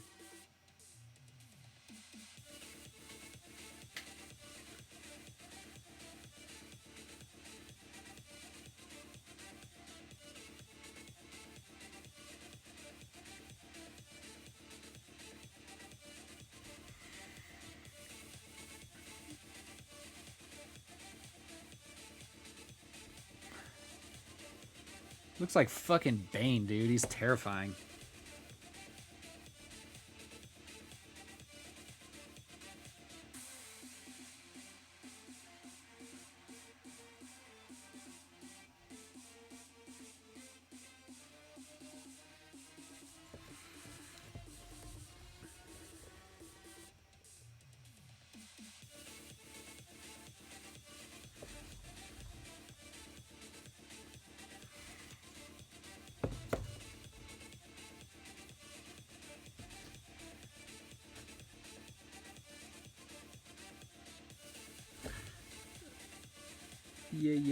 Yeah.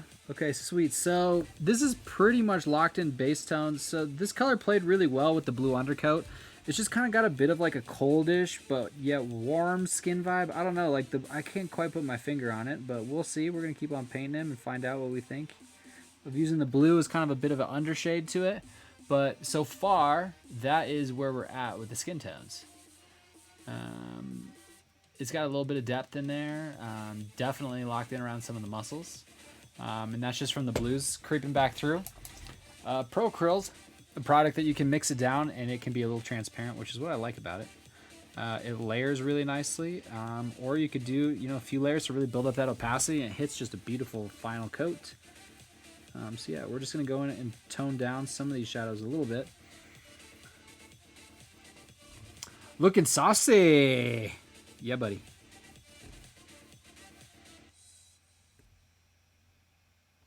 So it's pretty easy in here. So if you guys, are any of you guys Pro Acrylic users? Are you guys, I know somebody in chat, I think, mentioned that they had some on the way. You guys using this shit yet or what?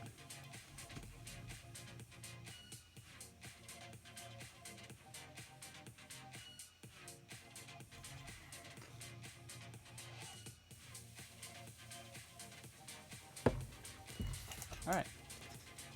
Hot soup. I love them. I haven't done any skin though. Well, I hope that this is, I hope that you're learning and following along. This is the first time I've done skin with Pro Acryl too. And so far, it's the best skin I've ever done. And I haven't even done anything to it. This is just like a shadow and the base coat, you know, it's just got depth. That blue just really works as a good shadow color underneath this. So yeah. Next, we have Brick Squad. Dude, I'm wondering about my my alerts. I'm wondering. Oh, another color I've never used. Look at that. Tan Flash is next. I'm wondering if Twitch will freak out about my raid emote, because my raid emote is literally the intro to a Waka Flocka song, like straight cut from it. I wonder if they'll trip it. Probably. Who knows? Then they would have to look into it and research it, and it's not the whole thing. It's just the intro, which I think at that point falls under some sort of Creative Commons to like just use a couple seconds of a song for something different. I don't know. New to painting, so I'm on the Citadel train. Well, sir, the Citadel train is not the worst place to be. It's the worst product out. It's just not the worst paints. I know that's a very weird concept, but you could be stuck on the Army Painter train. That could be way worse. I can't stand Army Painter paints. I know some people really like it, but oof, that is not a good place to be for me. Not a fan of those paints at all. But yeah, Citadel's not bad, man. You'll enjoy it. It's one of those things that like you'll kind of. Citadel's great. Honestly, it's not bad for beginners. I would never recommend somebody's like, I'm going to buy my first set of paint. I would never tell them to get it. But if you already have it, use it, man. It's not too bad. You'll grow out of it, though. You'll find certain things the better you get at painting that you'll be like, why would they do that inside of this paint? And yeah, you'll learn a lot from that.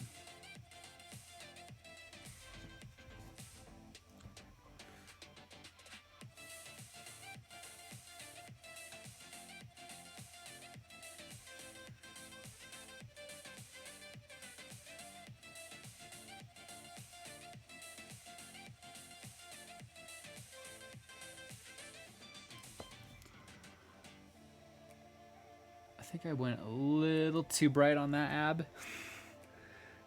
Should have left a little more shade on it, but that's okay.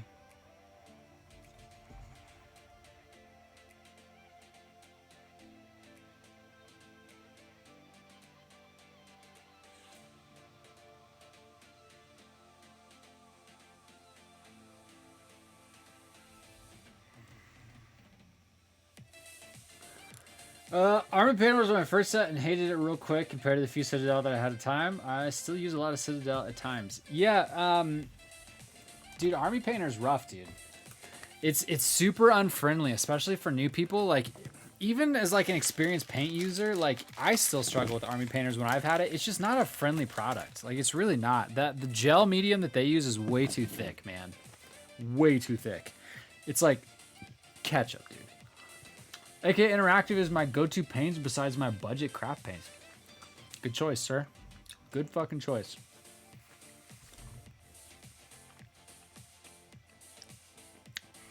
Because, yeah, AK Interactive is no joke shit, dude. And it's not cheap either. But it's a good product. Good choice. Because what you're doing is you're taking a product and you're just saying, hey, I'm going to focus my money on what matters the most, which is, in your case, depending on your style of painting, which I've seen your work, you're going for grim dark. You get more bang for your buck spending your money on AK Interactive than on acrylic paints, right? Grim dark is about its techniques, its various things that you could do. But I'm guessing you're painting in a little bit of that like current like meta style of grim dark, which is streak and grime over acrylics. So you get more bang for your buck on streak and grime than you would from acrylics. So that's a good choice for you, dude. I'm into that decision. Citadel was like painting by numbers with a lot of the YouTube guides, but definitely want to move away when I've got the basics down. Heard Vallejo is good. Vallejo is great, man. It's readily accessible. I cannot recommend enough Pro Acryl. If you're available to get Pro Acryl, this is the best paints, period. I am so satisfied with this product line. And more to come on that in the future on this channel. But for now, just know Pro Acryl is amazing shit. I could not recommend it enough, even to somebody who's growing out of their first paint range, because it's easy to grow out of Citadel. Like, let's be honest. I think a lot of us have at a certain point in our painting careers that we've just grown out of it. I think Pro Acryl is such a good second paint range. And then after that, I think a lot of people do go Citadel, Vallejo, scale 75, Pro Acryl. That feels like such a trajectory right now for so many painters. And that was my trajectory, and I think so many people can relate over the last couple of years. That's just what's been accessible, and that's kind of what you've gotten your hands on. And so Pro Acryls came in and changed the game, dude. If you're able to get it, get that. Vallejo's nice, dude. And don't get me wrong, like, Vallejo's a great product, dude. It's great for a reason. You know, like, some of the best painters in the world, like Angel Heraldez, he uses it, dude. Like, that should say all you need to know about Vallejo, is he's a Vallejo user. But if you can source it, dude, get some Pro Acryl, man. Pro Acryl is so friendly to work with. It's such a good product. So yeah, highly, highly, highly recommend this stuff.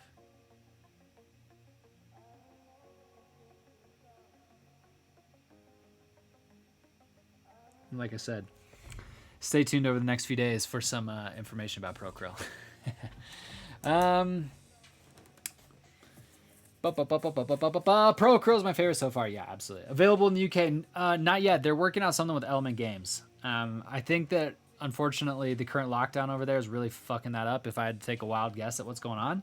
But yeah, they're trying to hook up something with Element Games, so stay close to them. I mean, dude, just keep rocking your Citadels until Pro Acryl gets up there. If you want to jump the gun, just get a handful of Vallejo paints and just start learning with that.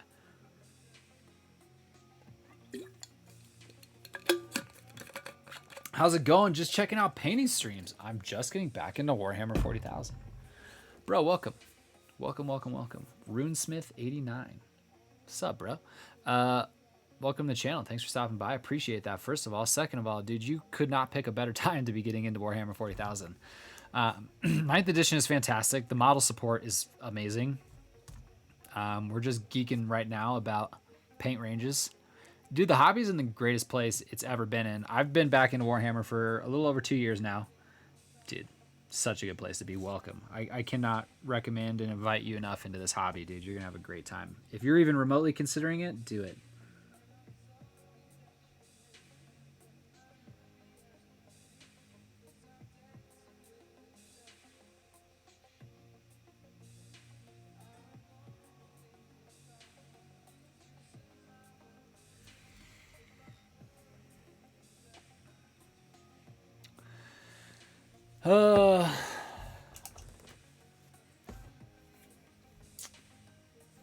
I did. What are you playing, dude? You're just getting into it. Tell us about you, dude. Are you what army are you playing, and why?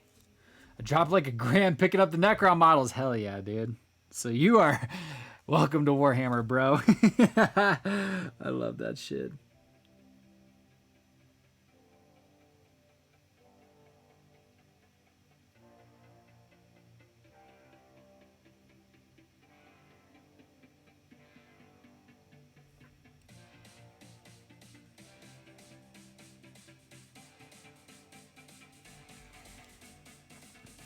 Yeah, you're dude, you're in a great place, man.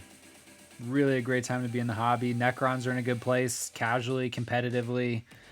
There's just so much goodness going on right now in the hobby, and you've got, Necrons are like kind of the Xenos poster child of ninth ed so far, so you're gonna have tons more model support. If I had to just guess, I think you got more stuff coming, which is fantastic. Try not to get too salty about Space Marines. Just have fun, man. Welcome, like you're in such a good time to be loving this hobby right now. It's been 12 years since I played back and forth, dude. Hell yeah. Folk art paints underrated, dude. I don't think that's a wrong take, dude. If you can understand how to work them, go for it, dude. Nothing's off limits anymore this year with painting, man. Especially like with the growing grim dark scene. There's just so much you could do with paints, man. There's so much you could do.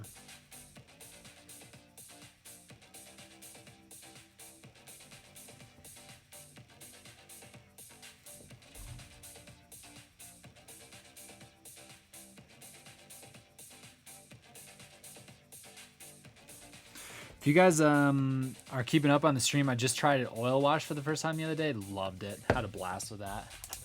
This is oh yeah, for those of you who didn't see it, check it out. This is a little side project I got going on. I got a Blood Angels army that's just chilling around my house. It's called Ghosts of Sanguinia. So the idea is the whole army just looks like ghosts, and it's just to represent basically Sanguinia. So yeah, we painted this guy on stream. I gave him a really light white dry brush to pop out a little bit of that ghostly vibe. I don't know if I even want to do another color. I want to do, I think, glowing red eyes. I did a guy with blood splatter on him. I'm in my blood splatter phase. And he came out pretty good, but there's just something about the texture on it that just throws off the ghost vibe. So yeah, this is a kind of my back burner passion project right now, Ghost of Sanguinius. It's a fast, easy, fun project.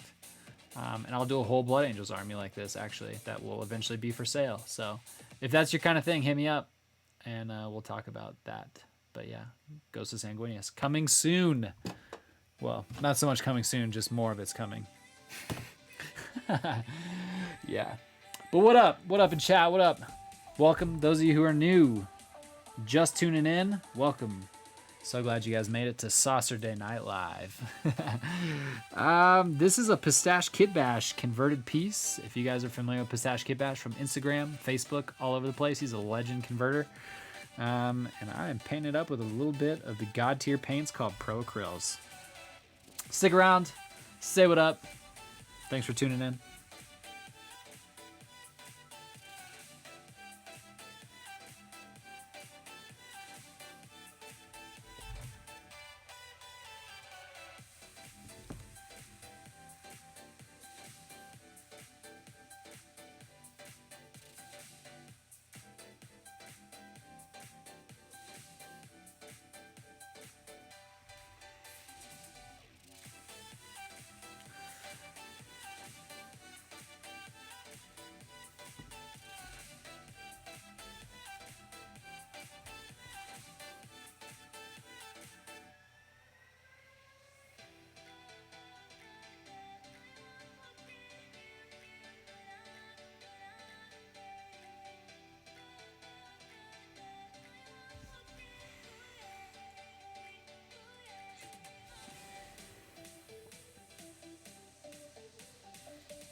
Yeah. I mean, I'm digging the skin a bit. I think I could have left a little bit more shading, but we can come back in and actually glaze in some shadows, which we probably will do. That skin contrast seems really stark, dude. Psh, I was just saying that. Yeah, it is. We'll come back in and just glaze a little shadow underneath on some of these, like, I guess some of these individual muscles.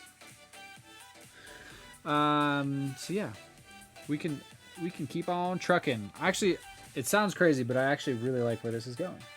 I like that starkness because that gives me something I can glaze on. Glazing is such an ally. Once you have it, it makes you feel invincible when you paint. Once you really know how to glaze proper, because then you're like, oh, cool, if I make a mistake, you mean I can just go back in and tone things down with a glaze? That's cool.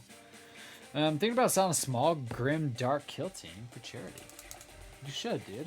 That's a great idea. That's a great idea. All right, so yeah, that skin's getting in there. Here, let me show you a bit what I'm talking about. We got a little bit of that shadow still chilling on the palette from first layer. Right here, glaze medium. Bop, bop, bop, bop, bop. Toss it on there. About 1-to-1. That's how I like my glazes. 1-to-1 medium to paint. Flip it around. Make a glaze out of it. Look at that. See how it just sucks right back into itself? There we go. Glaze. Cool. Here's how to glaze. Here's your 30-second tutorial. You take that glaze. You load a little bit in your brush. You knock some out, because you don't want a ton of it on there. You pull it towards your shadow. So start on your highlight and pull it towards your shadow. And then lift up. And then there. You can see it just smoothed out that chest a little bit. We want a little bit of a shadow right here.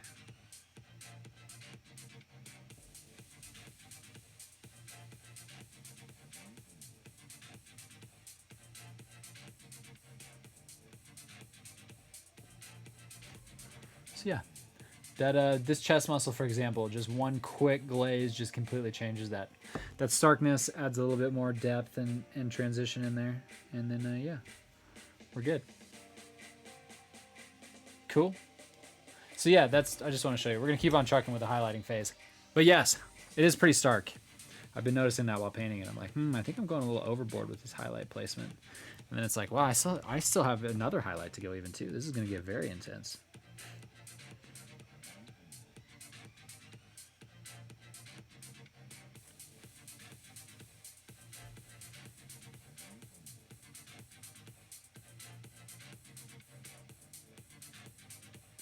Yeah, glazing is one of those things that once you get it, it really just makes you feel like, I don't know how else to describe it. It makes you feel borderline invincible as a painter because you now have a tool to fix like anything. There's really nothing that glazing can't do. Like glazing is so good.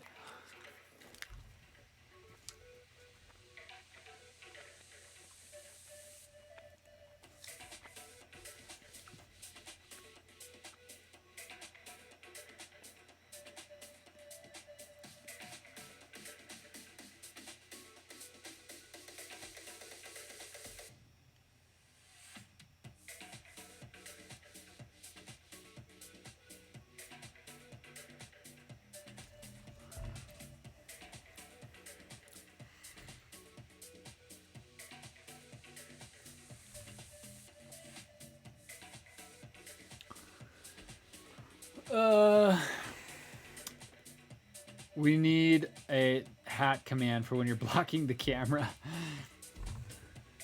Sorry, I just need a different camera angle. Here, watch this. There we go. That should be pretty much resolved now. Look at that. Should be better. I have to like really be leaning into it to get it. How's that? Leaning in? There's no hat? Yeah, I think that's better. It's a better setting.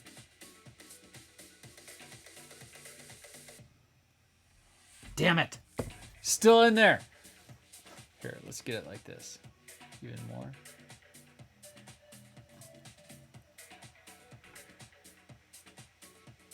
There we go.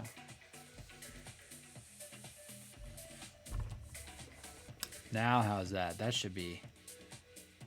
I mean, but that's like about as good as I can get the camera without it moving too far away.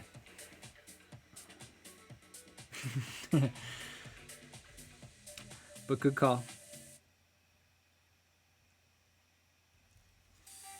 Thanks, gang.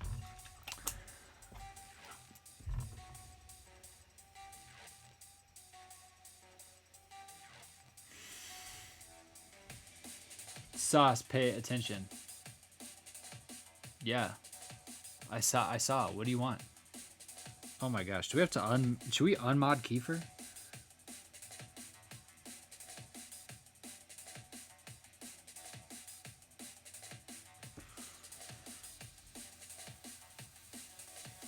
No, it was a joke, please. Oh my god. Who's been around the whole channel for this make Kiefer a mod fiasco?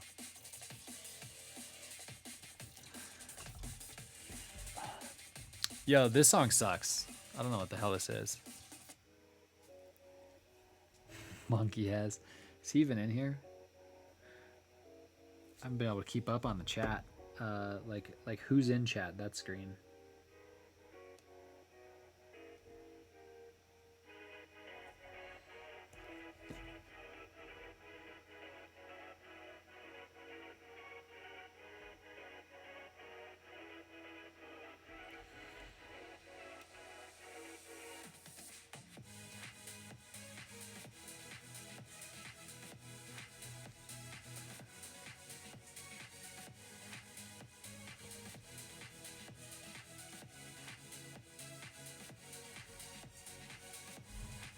My NNM is ass right now.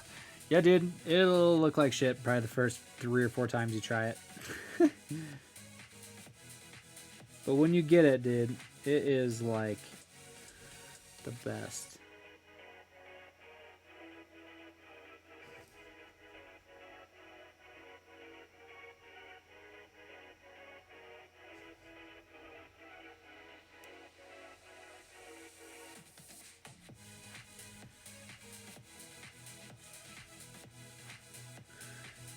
It's just like when you get NMM figured out, it's like when you hit that when you're cutting wrapping paper and it just starts gliding. Woo! It's like the same way with non-metallics, like when you just get that glide, dude. Ooh. Is it the shoes, baby? Is it the shoes? The building and painting the Silent King next, so that is the main reason why I'm checking out painting streams. Hell yeah, dude. I'm not painting the Silent King. Unfortunately, don't have any immediate plans to. I have a guy who I've done some Necrons for. I've done some commission work for. A local pal, a great dude. He's potentially needing one painted, so we'll see. I might have one in the future, but for now, no Silent King for me.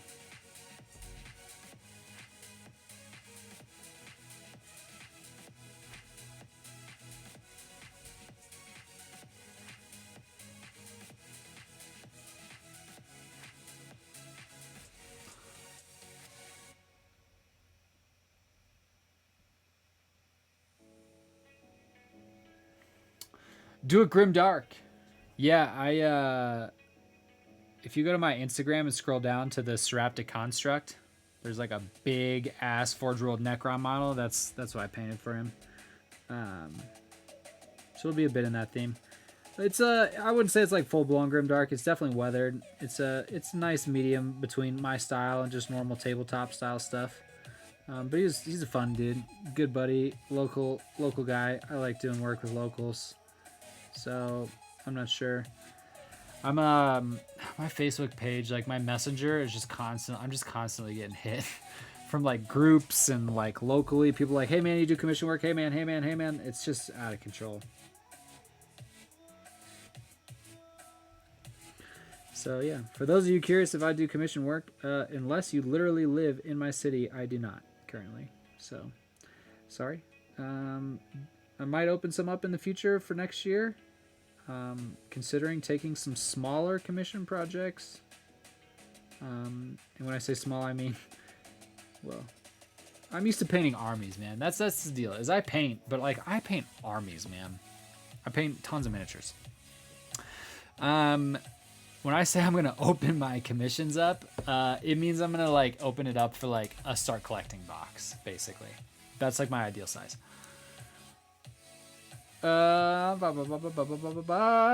Dude looks like a lizard mixed with Dono mixed with an Astartes. Commission sound like a terrible time. How about a Blood Bowl team? Yeah, that size is good, dude. What's a Blood Bowl team? Like 10 infantry?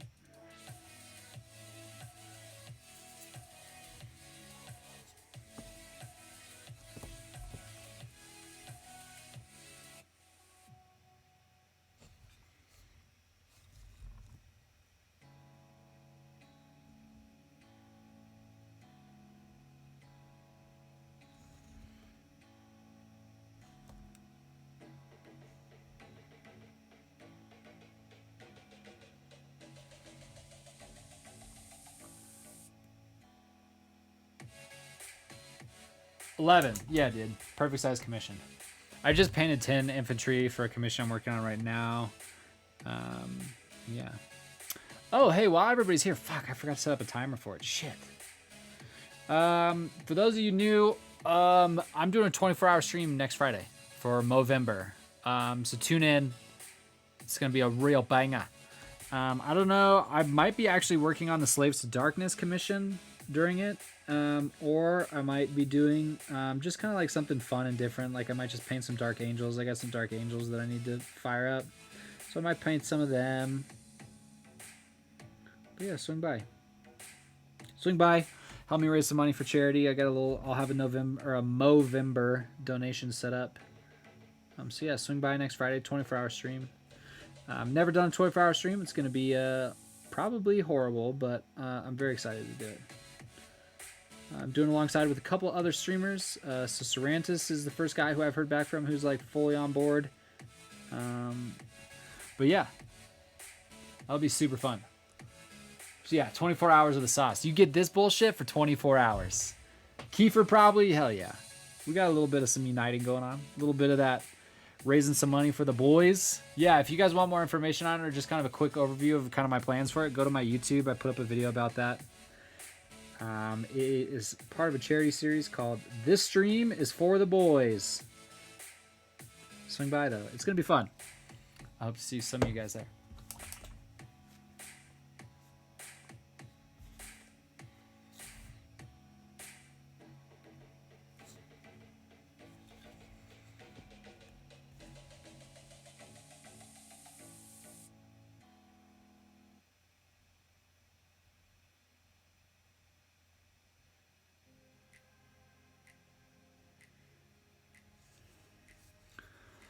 Whoa!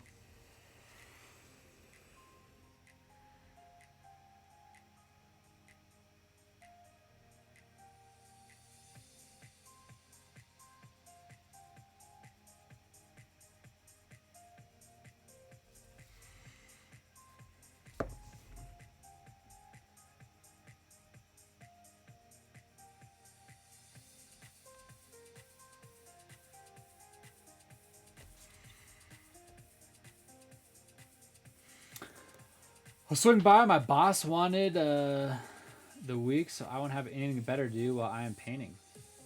Hell yeah. 24-hour stream with diapers? No, dude. I'm going to go take a shit in the toilet like a regular person. And I'll probably take breaks to eat, but it'll be live for 24 hours, you know? I'm a human, dude. I got needs.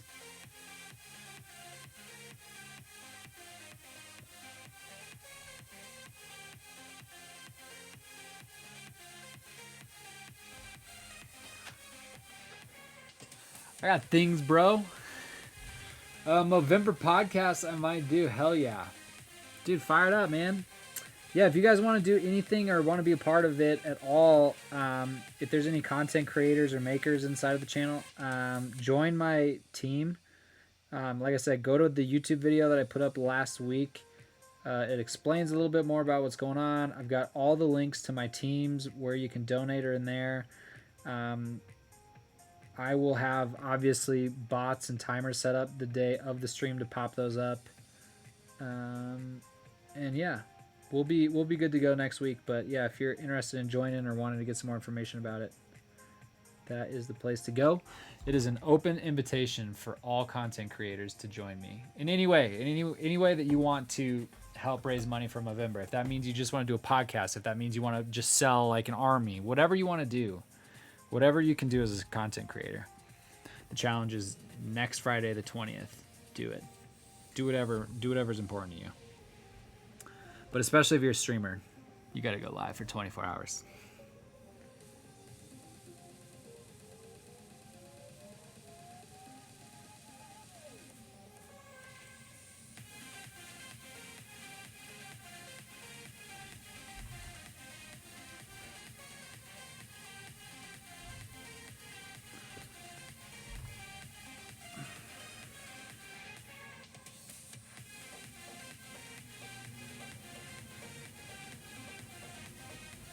It's going to be an interesting challenge. I'll probably fire it up and start being live at something like 4 a.m. my time. That's kind of my target time to start the stream is 4 a.m. Because that means that I won't be completely hosed the next day. Because, like, going overnight's brutal. I don't know if you guys have ever done, like, anything in your lives that's been, like, basically an overnight.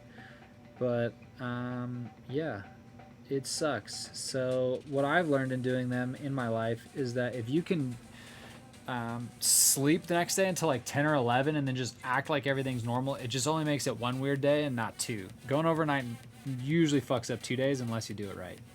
So you just gotta kind of wake up the next day at like noon. So I figured if I, go to bed at like 4, I wake up at like, 10, 11, even noon if I'm lucky. That's still 8 hours of sleep if I make it all the way to noon, or else I'm just on like 6 or 7 hours of sleep, which should be enough to get me through the day. So that was kind of the thought on the time there. I'm more of a morning person than a night person, so if I started at like 9 a.m. or something like that, going the next day until 9 would just be an absolute slog. There is no way I could do it.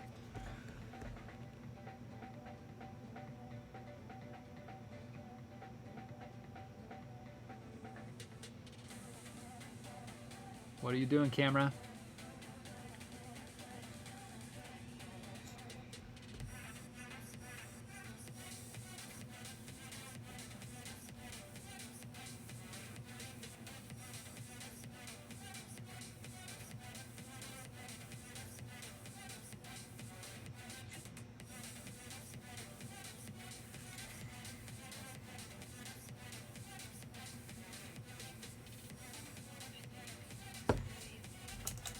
Yeah, 24 hours straight hurts. Dude, it's brutal, bro. It's brutal. I mean, you just gotta have a game plan, dude. That's really it. Like, it's so much better if you just kind of know, like, okay, here's when I'm sleeping. Okay, here's when I'm gonna be back to normal. Like, if you're able to do that, you know what I mean? All right.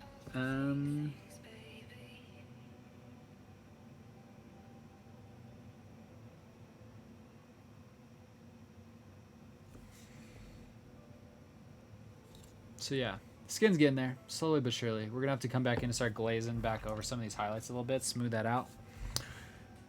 I might even do the next layer before we come back in to do the glazing, to be honest. So this is just gonna look kind of a bit insane for a little bit, and then we'll tone it all down. Actually, no, I should probably glaze it between colors. Yeah, that's what I'm gonna do.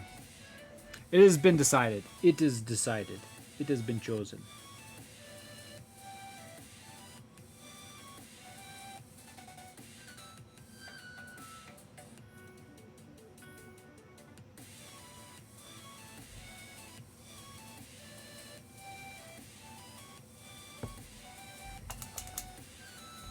All right, we need some more of that delicious tan flesh. Boop, boop, boop, boop, boop.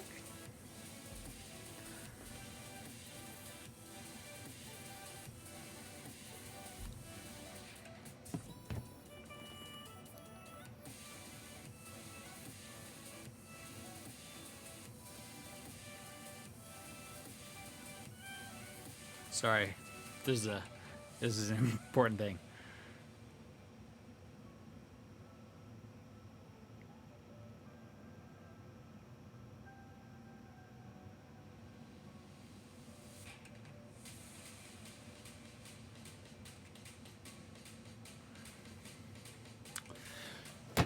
That'll be some cool news in the near future for you guys.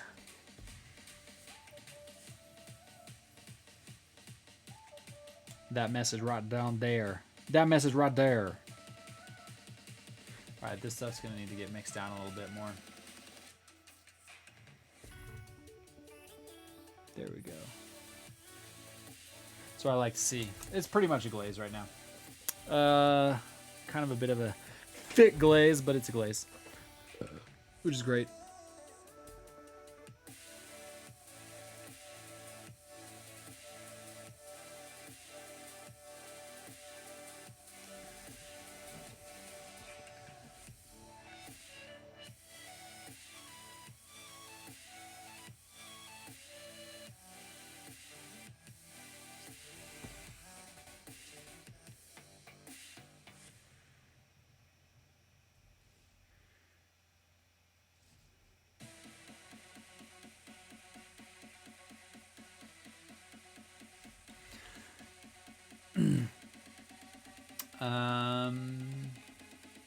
Slowly but surely.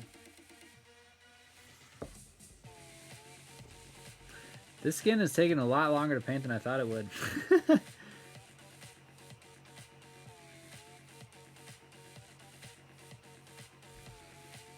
It's so funny to watch like really good skin painters just hammer out skin on like this scale of model in like minutes, and you're like, what the hell was that?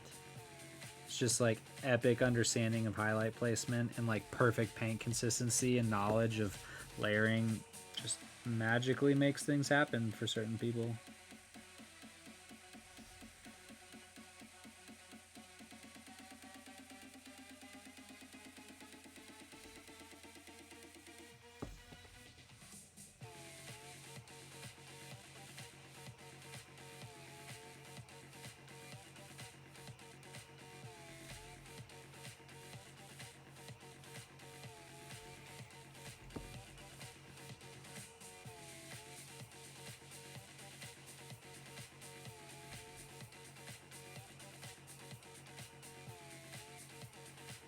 Snagging some of those knucks.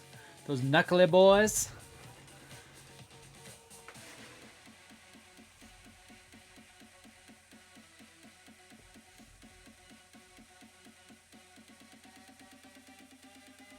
You gotta start to get a little bit more precise with your brush strokes in this part, which is not too big of a deal. As long as you have a decently sharp brush, you're good to go. This brush is pretty good. Unsurprisingly, from the gang at Monument, another good product. It just works. I mean, I think for the value, it's one of the better sabers I've ever used. It's super good. Because you could get, I mean, you could spend up to like, fuck, dude. Do you know how much these things are? This is like a $30 paintbrush. 30 or 40 bucks for these things. It's fucking ridiculous. This guy, I think it's like 10, 11. I think it's super good value.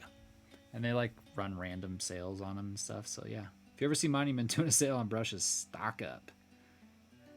Big stock up time.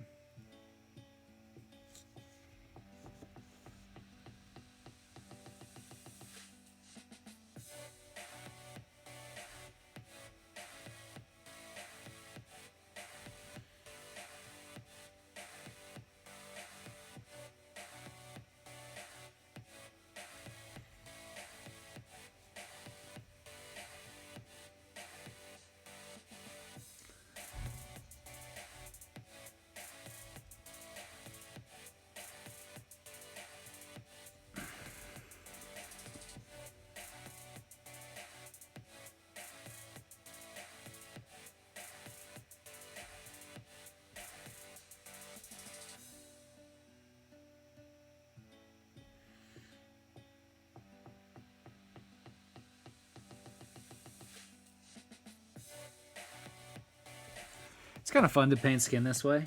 It's just an interesting usage of just layering, really. It's kind of fun. Thin layers and just building it up, and then we'll start glazing back some of these transitions. Build up some shadows again that we've kind of over highlighted a little bit, but that's cool. We'll fix that. Very fixable. With our bulletproof glazing techniques where nobody can stop us.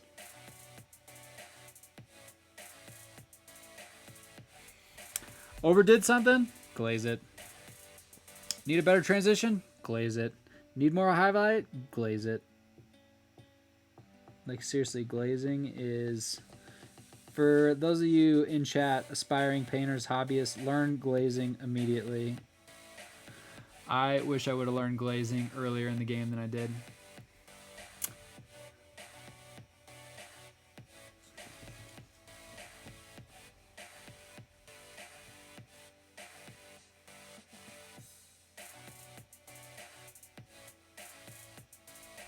It's a super, super good technique to have in your painter tricks.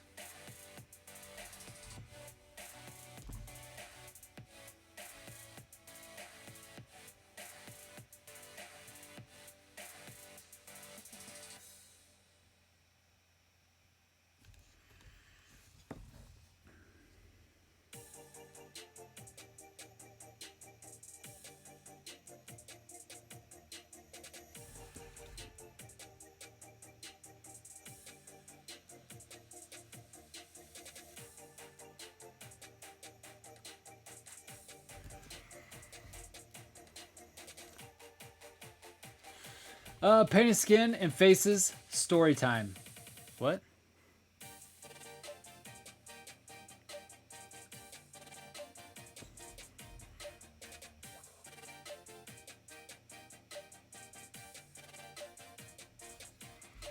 What you talking about, Keith?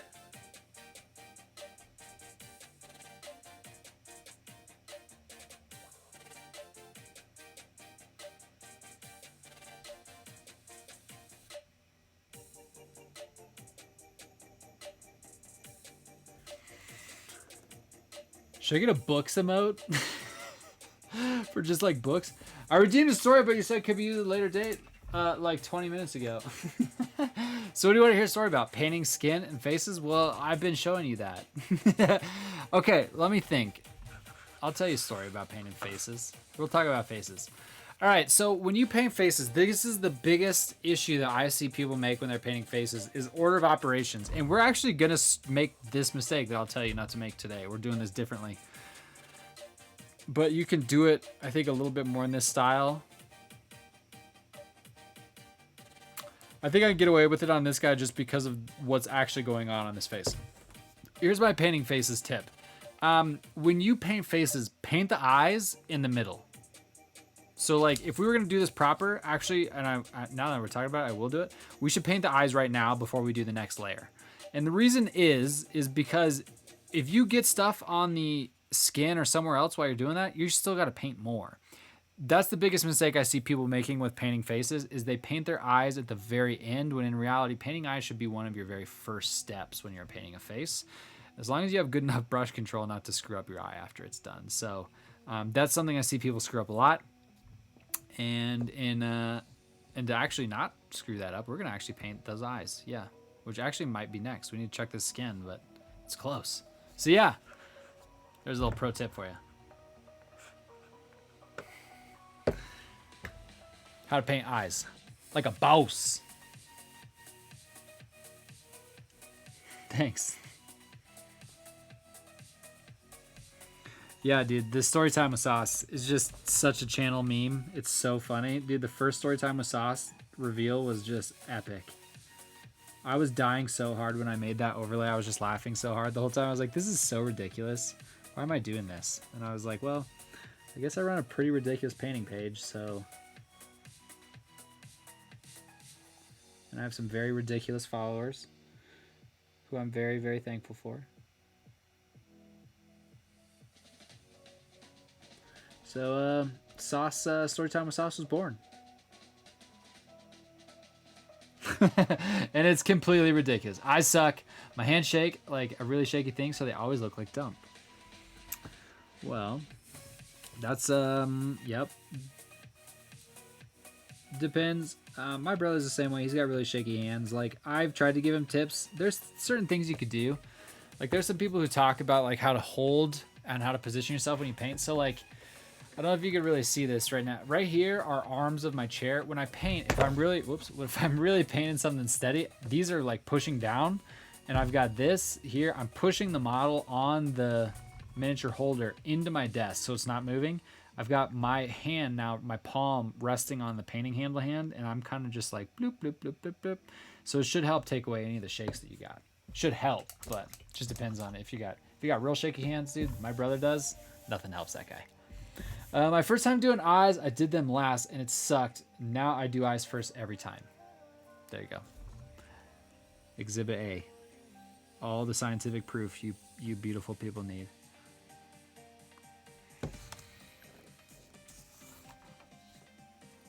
Cool. Next pro tip for doing eyes, white ink. Nice and flowy stuff.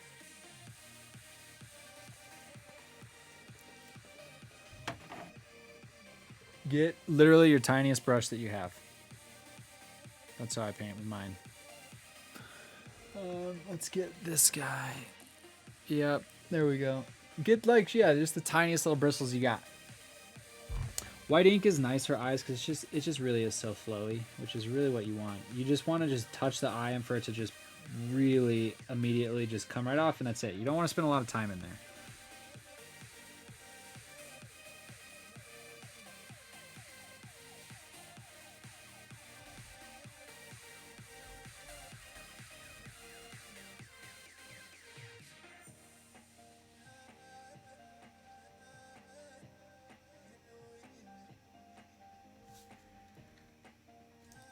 There we go. There's some little white beady boys in there. It's a good start for now for eyes. Another pro tip, just going from the sides, especially if you've got something where you've got a little bit of room to get in from the sides. Coming in with a brush like that from the sides just helps so much. Don't like just go in and poke at it. So yeah, there's those. I almost kind of just want to leave them white as like a bit of a tribute to, so the guy who made this model, Pistache, almost all of his Marines just have only white eyes. Some of them have dots, but maybe I'll leave it white as a bit of a tribute. We'll see. Cool, so that's done. Now we can do this highlight layer on the head.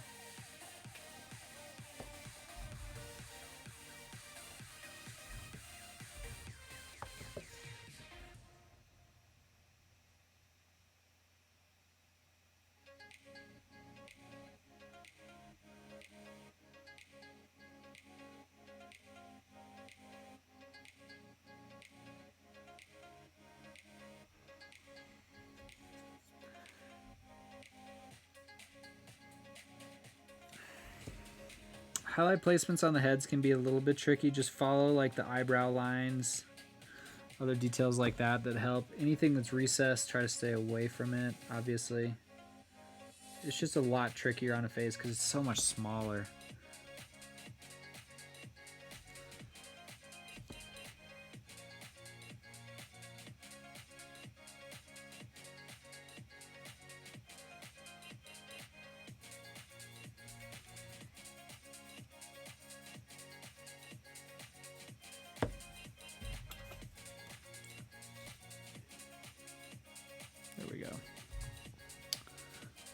My brush fanned out a little bit. Every once in a while, if you get a brush too wet, it'll just fan out a little bit when you get stuff in it.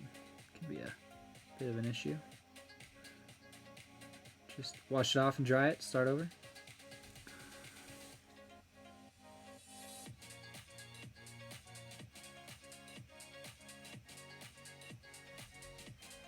Grimner, welcome back.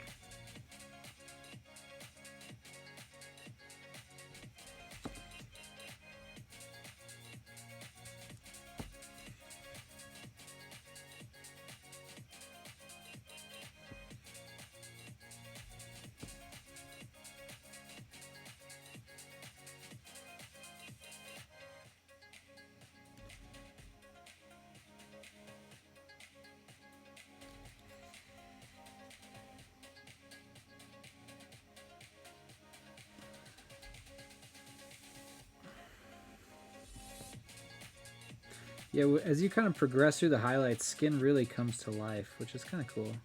Skin's fun to paint. I've never really painted it in this style. This is cool, though. It's different. A bit different. Want to see my first-ish shot at NM in gold? Yes, I do. And I'll tell you everything you did wrong with it and everything you did right about it. Is it on Instagram? Thank the sauce.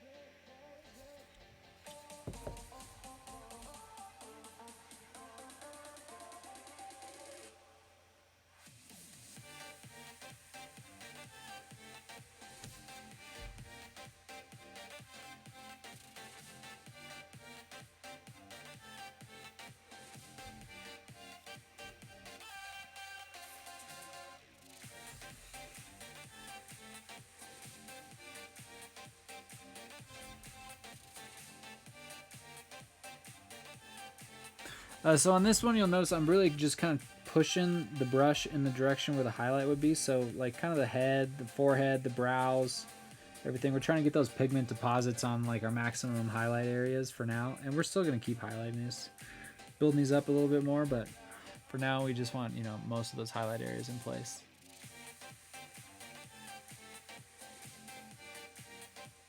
Spooky boy, he's coming along. He looks angry. Yeah, dude. Slap it up. Ugh. I need to switch my thing. Okay, there we go.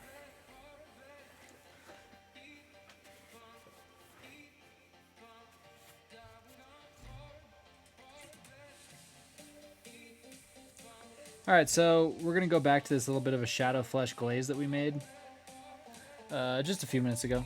And we're going to start glazing back in a little bit of shadow transition.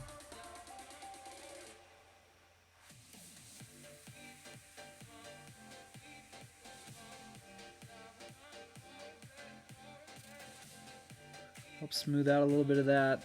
Keep it from getting so bright. Try not to get it on the armor.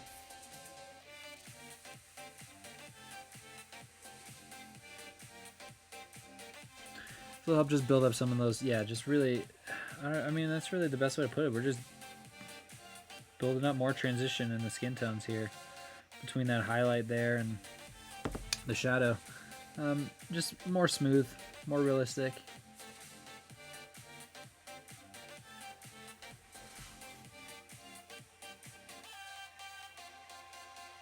So you can see that side of the body's glazed, this side's not. See the difference?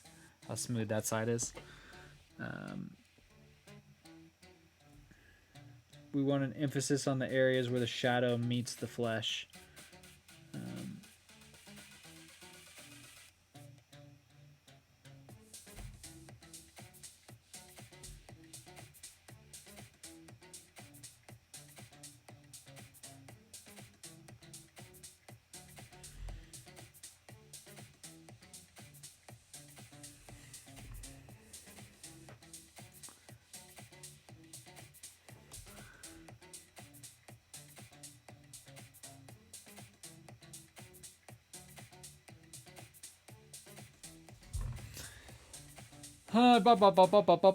Kiefer!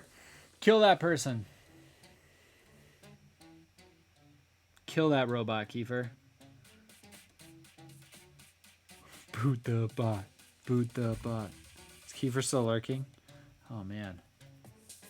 It's been a rough stream for Mod Kiefer.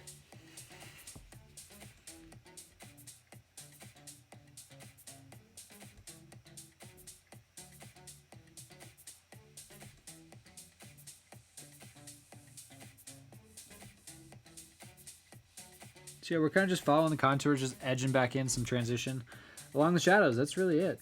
You can pull some of these highlights down into the shadows, help build up some of that transition there. We want to build up this one here.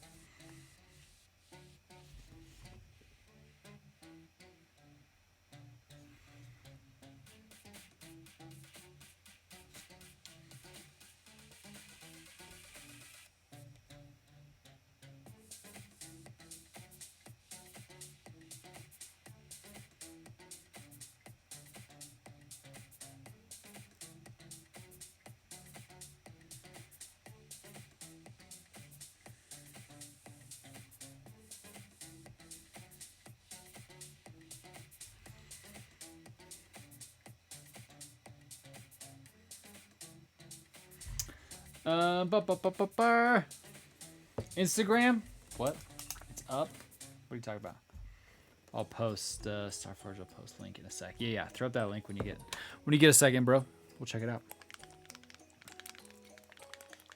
I mean, I feel like that's just some decent initial glazing. I don't even know how crazy far I want to take that because we can come back in a little bit. Let's keep on rolling. We got a little bit left on the palette. Let's just wrap it up.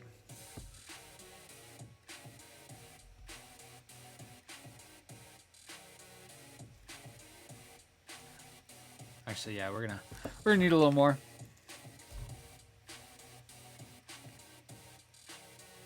Boop.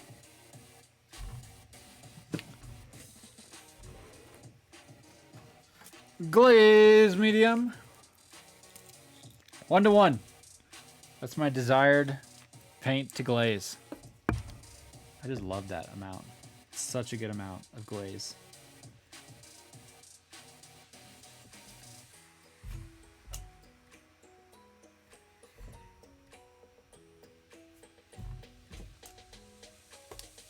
Cool. Hey, I'll peep that in just a second, buddy. Thanks for sharing. All right.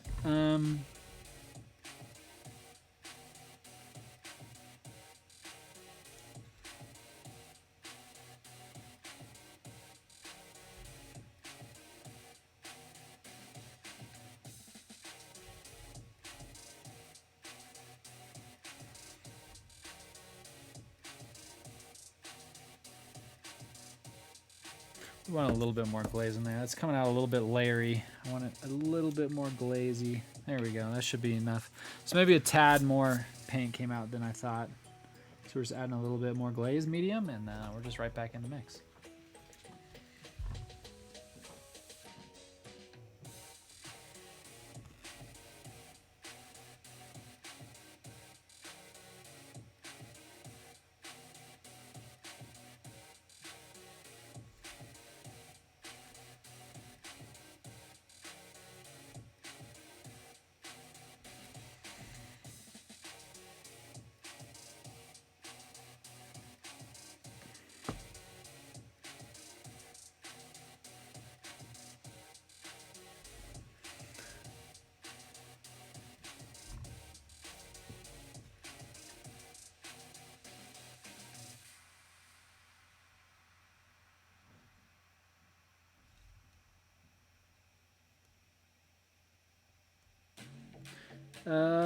Okay. So, I mean, I think we're pretty close in smoothing a lot of these transitions. The thing is, we've still got another layer of paint, which is going to help smooth some of these. Because some of this is spilling into the highlight, which is fine because we're going back over the top. We just want to make sure we get like some nice depth in some of these shadows, some nice transitional depth, some nice smooth action here, some smooth operators.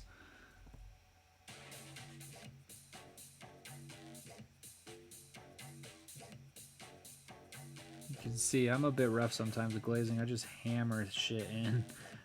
Placement's something that I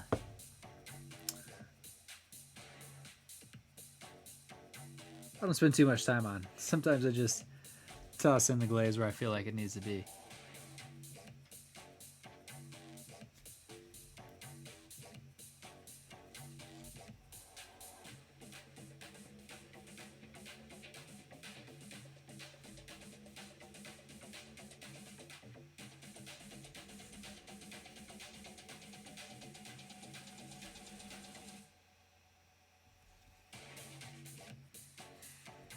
And a little bit of shading around some of those tucked in recesses around the eyes and stuff.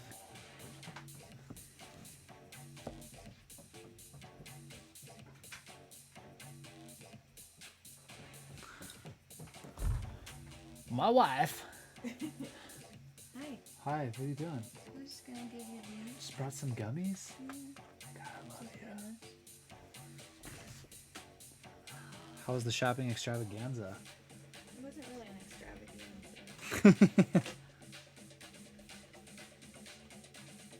How's your stream? It's good. We're just chilling. Just painting this guy. This spooky boy. But yeah. About to go peep this guy's work in progress pic he put up. Gotta go see what that's all about. once I get these glazes in. So with these glazes, we just obviously want them tucked in where a shade and a shadow would make sense. So on this head area, we're wrapping the glazes around like this headgear, around these, like there's like little metal bits and spikes sticking out of this guy's head. So you want to add a little glazing around that to add a little bit of shade. A little bit up here. And then we're kind of at a pretty good place for the head for now. But yeah. So that's kind of the head with those creepy eyes.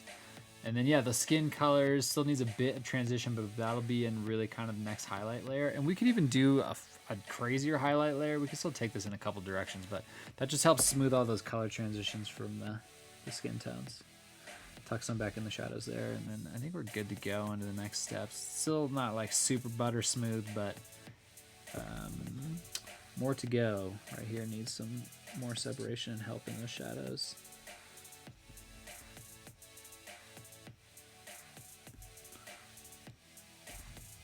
Oh, back here too. I was like, I feel like there's another part of this guy that needed some glaze attention.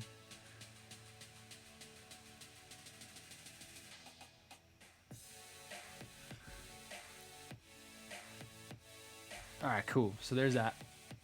Skin's locked in there. All that skin's looking, ugh. All right, let me check your work, dude. Let me see what you see. So you got like some non-metallic gold. Your first shot. Let me set up my screen share. And then I'll tell you what I like about it and what could be better, and we'll just go from there. Your picture's called First Crappy NMM Gold. All right, let's check it out. All right, so... Okay. Two things. I like actually your color palette. I think that's actually a good gold color palette. Like, I like how your yellow contrasts your red, or not your red, your brown. You could tell your brown has some sort of reddish tones in it by that elbow, how that yellow mixes almost like a red to an orange, then into the brown. So you've got like red inherently in your brown, which is really exciting, which makes that transition and helps with that whole thing. So your color palette's good. You're missing two things though. You need more highlights, and you need very subtle edge highlighting to help bring some of it back together, because some of it just looks fuzzy and blurry, and an edge highlight can help with a lot of that. And then very small, like, so you did a good job, it looks like, with a cylinder style. So like if you're looking at, like, if we were going to do an edge highlight on this, right, the highlight, or non-metallic highlight on this, the highlight would run the length of it, right? So an arm is the same way. So you need like a white line running right down his forearm, like thin white line, boop, right down the center. And then some edge highlights would go here and here. And that's just going to help define the surface, because it looks, you got your colors are right. It just looks fuzzy because the maximum highlight and the edges aren't clearly defined yet. So work on those things, and you're actually not far off. Just keep working on your blends a little bit, but just those two things will make a huge difference, and you'll kind of be flirting with that Wanchitsu NMM style anyways. So not bad, dude. For first rip, you got some good stuff out of that. Keep it going for sure though.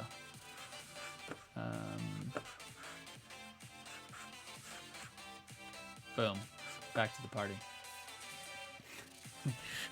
My wife's hanging out with me.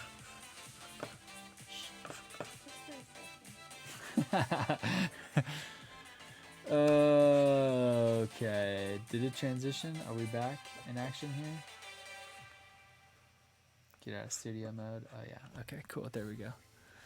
Yeah, I need to get that crisp look. Yeah, it's just like a really subtle edge highlight, and a really, really specific spot highlight will help you a lot with that. So, all right, final highlight on this skin, olive flesh. We're gonna want to go a bit glazy with this just right out of the gate.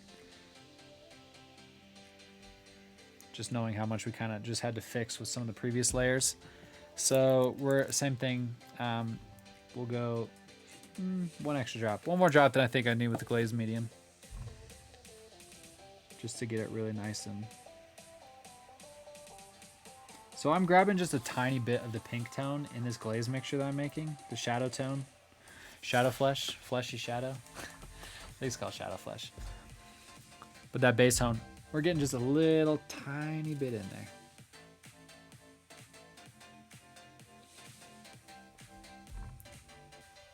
What's up?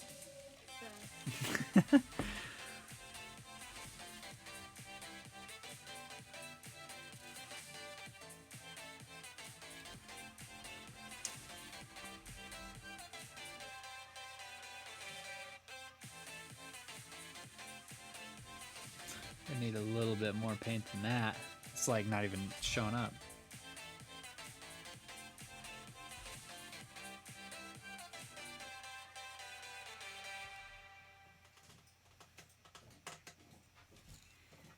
Oh man, the pupper's coming down here too. It's a party in the basement right now.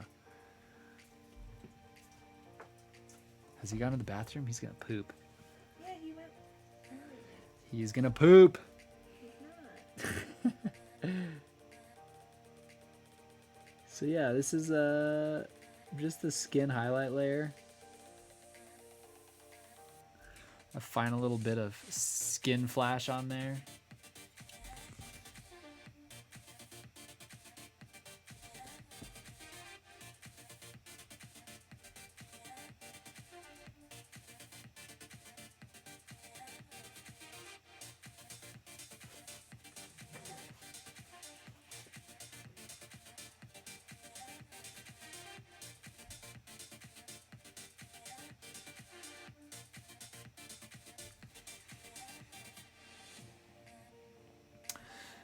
I'm thinking about starting a YouTube channel. I don't know though. Do it. Yeah, do it. Yeah, there you go. Decision made. Now you've thought about it. Do it.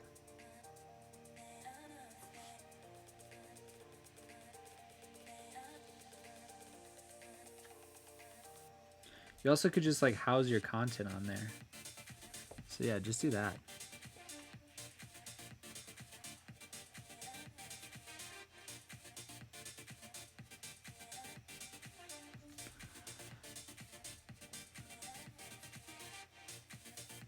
I'm almost wondering if actually where the skin's at is pretty good. I don't know. This highlight seems like a lot, but we'll see.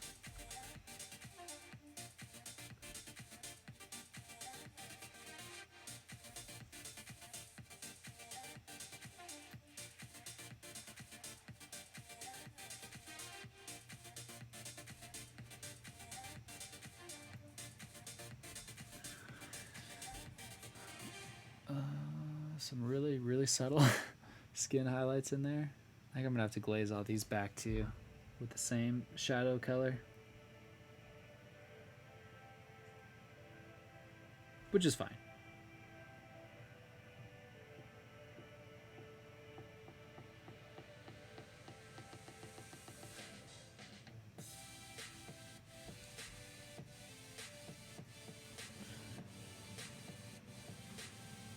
Like the ab shading looks fine. It's just the chest looks a bit intense. I'm gonna have to figure out a good gradient in there.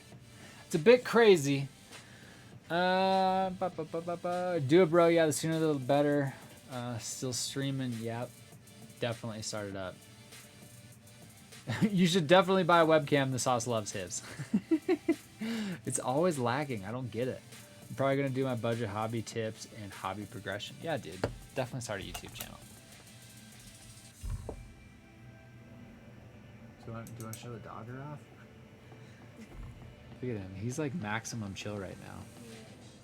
Cannot believe how relaxed that dog is all the time. Always relaxed.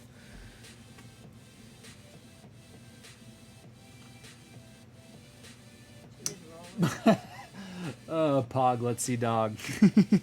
Oh my god. Y'all want to see the pupper? Roll on in here. Roll on in here with the doggo. You guys want a little hangout time with the wife action too?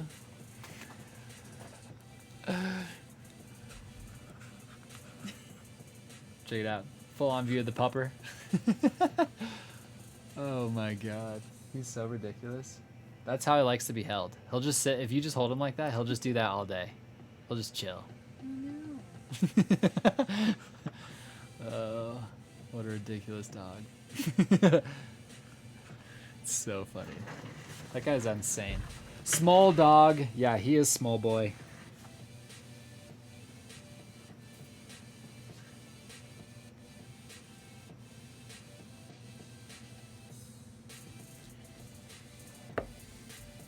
He is very small boy. He's old small boy too. He's just like a really cranky old man, and it's so funny. He makes me so. He's just ridiculous. He's just angry all the time. Only at other dogs. Yeah, that's true. Yeah, just other dogs he's just Very so pissed. mad at. Yeah, he's like, dude, how fucking dare you live on this planet, dude? This is my planet. And he'll just start growling at dogs. Every dog. Huge dogs. He's like, I don't know, man. This is kind of my neighborhood, so you're going to have to head on out.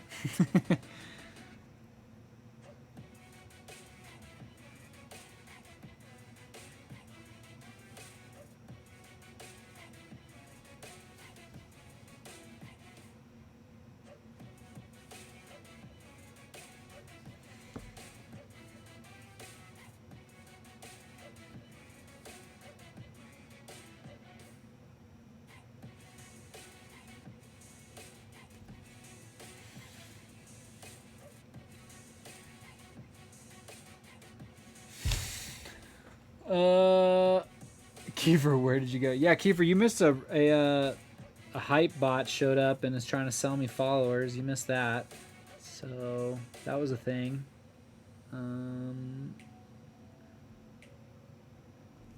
You missed some good stuff while you were gone, Kiefer. You'll notice I removed your mod status. Just kidding. Does he wear sweaters? Yes. Does he wear sweaters? Yes, he does. And jackets. Yeah, he's got a puffy vest. Does he still have the puffy vest? Oh my god, his puffy vest is the best. He looks like Biggie Smalls in a puffy vest.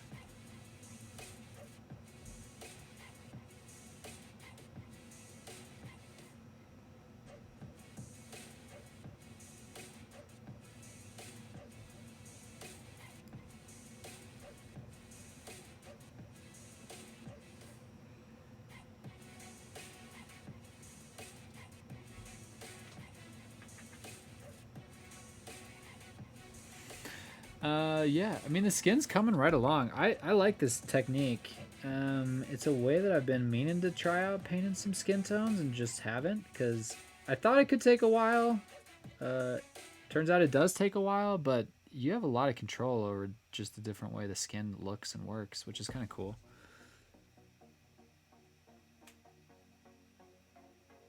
It's a network error. Uh-oh. Twitch is shitting out. Hold on. Be right back to chat. I lost it. Hold on. Hold on. Sometimes it does that. I don't know what that is. It's just like randomly, I get a network error and I can't see. I just completely lose my Twitch stream. On my end, it doesn't drop the stream. Everybody can see everything and the chat still exists. It just, I can't see anything. And it drops like, I can't see if anybody's talking in chat. It's a mess. I'm back. I'm back. I can read everything now.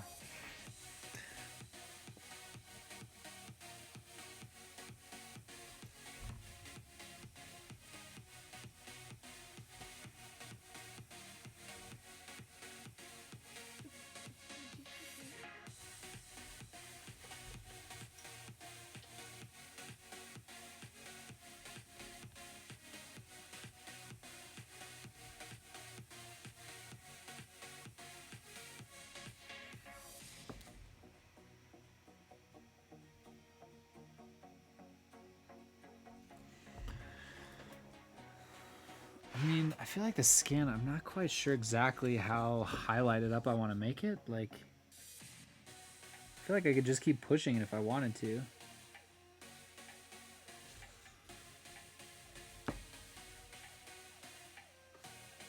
Some of these neck muscles need to be like highlighted and make them like real bulgy looking.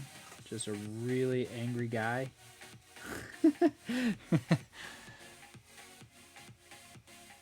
I should enter Golden Demon, the next one. Yeah? Go for it, dude. You should definitely enter.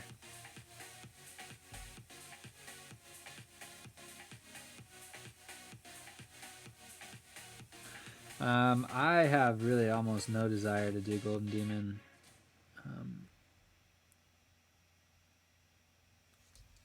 Yeah, maybe, but I don't know. It's an insane competition. The competition is just absurd. For those of you who don't know what Golden Demon is, it's like, I don't know. Is it the most prestigious miniature painting competition in the world, or is Crystal Brush? I don't know. I don't know which one's more important. I feel like Crystal Brush. But Golden Demon's the Games Workshop version of Crystal Brush. It's a pretty fucking big deal.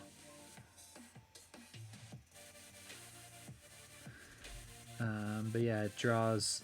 I think there's a lot of them. There's like different versions and chapters of Golden Demon entries and different places that you can enter, and it's kind of all different.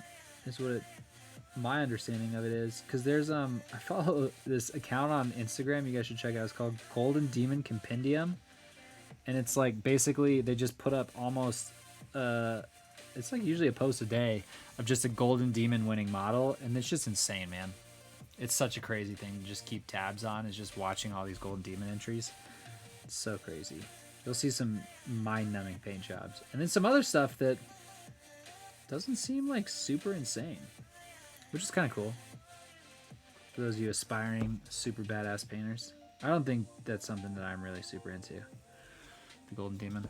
We do a bunch of like local painting competitions in my state, and it's fun to enter in those and goof around in some painting competitions, but yeah, the Golden Demon's a lot, and you're up against some pretty intense people. Shoot for the stars, they're both insane. Regardless, it's top tier shit. Yeah, it is. I mean, the lineup of people that you're against in Golden Demon is absolutely mental. Same with Crystal Brush. I'm a huge fan, though, of local painting competitions. I think they're super fun. I think it's a good way to meet, like, very, very close to you hobby enthusiasts that, like, really care about high-end painting. Yeah, through mine, I ended up actually in a Discord chat with a bunch of my local guys that I didn't even know. And now I talk to some of them pretty regularly, just about painting stuff. Some of them are regulars in the channel here. So, it's cool.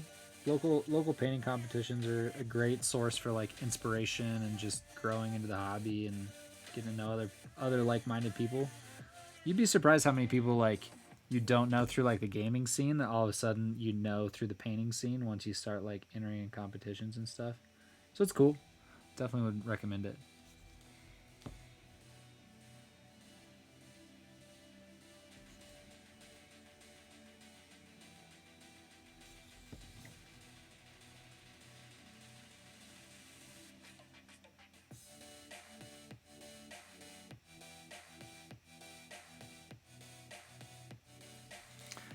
All right.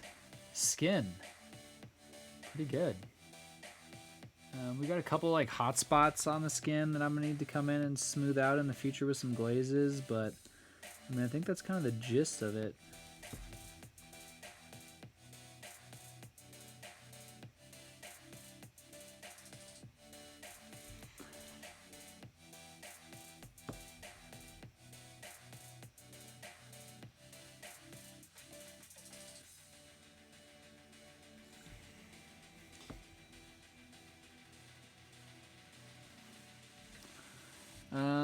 Ba, ba, ba, ba, ba. I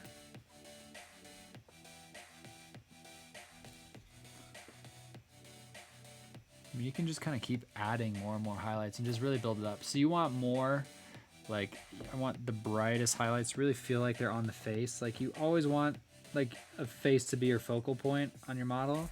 And you can help make that happen by adding more bright values to a face than other parts of the model. But yeah. I mean, I feel like that's pretty much it, dudes.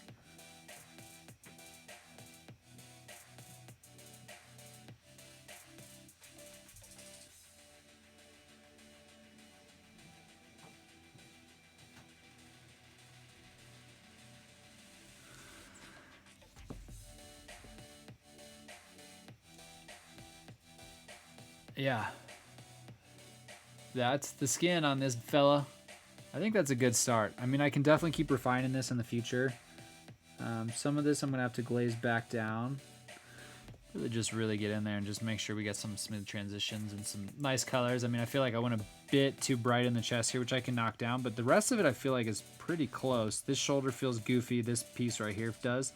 Everything else feels pretty good for something kind of new to me. Trying a new technique, trying out some different skin techniques. So yeah, that's that. I feel like that's gonna do it there. Very, very angry guy. So yeah, we're cruising right along. This piece is kind of getting there. I'm trying to think of what's coming next on this project. I do need to actually, I want to get back in here and switch this shoulder panel to blue.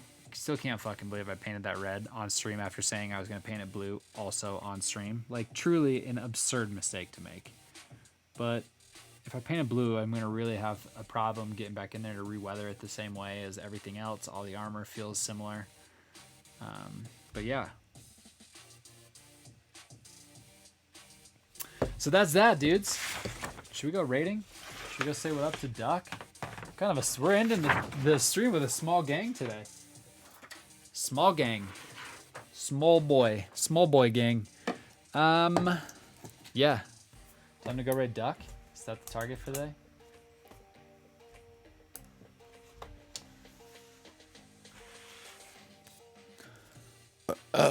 Woo! Yeah, oh, whoops. Whoops, going back. Sorry. Hold on. I'm coming back. Hold on. Something's happening. Okay, cool. Yeah, let's go raid Duck. Yeah? We in it to win it? That's the plan? Sweet. Awesome.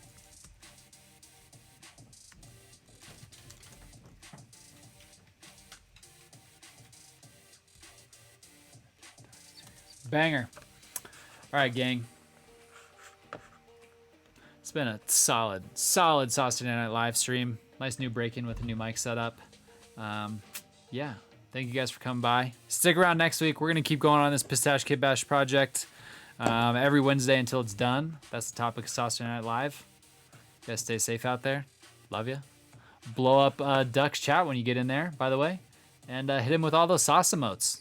Hit him with the hot soup. Hit him with all the sauce. Let him know what's up. Duck sauce raid. Hell yeah. Let's go blow him up. Love you guys. Sauce out.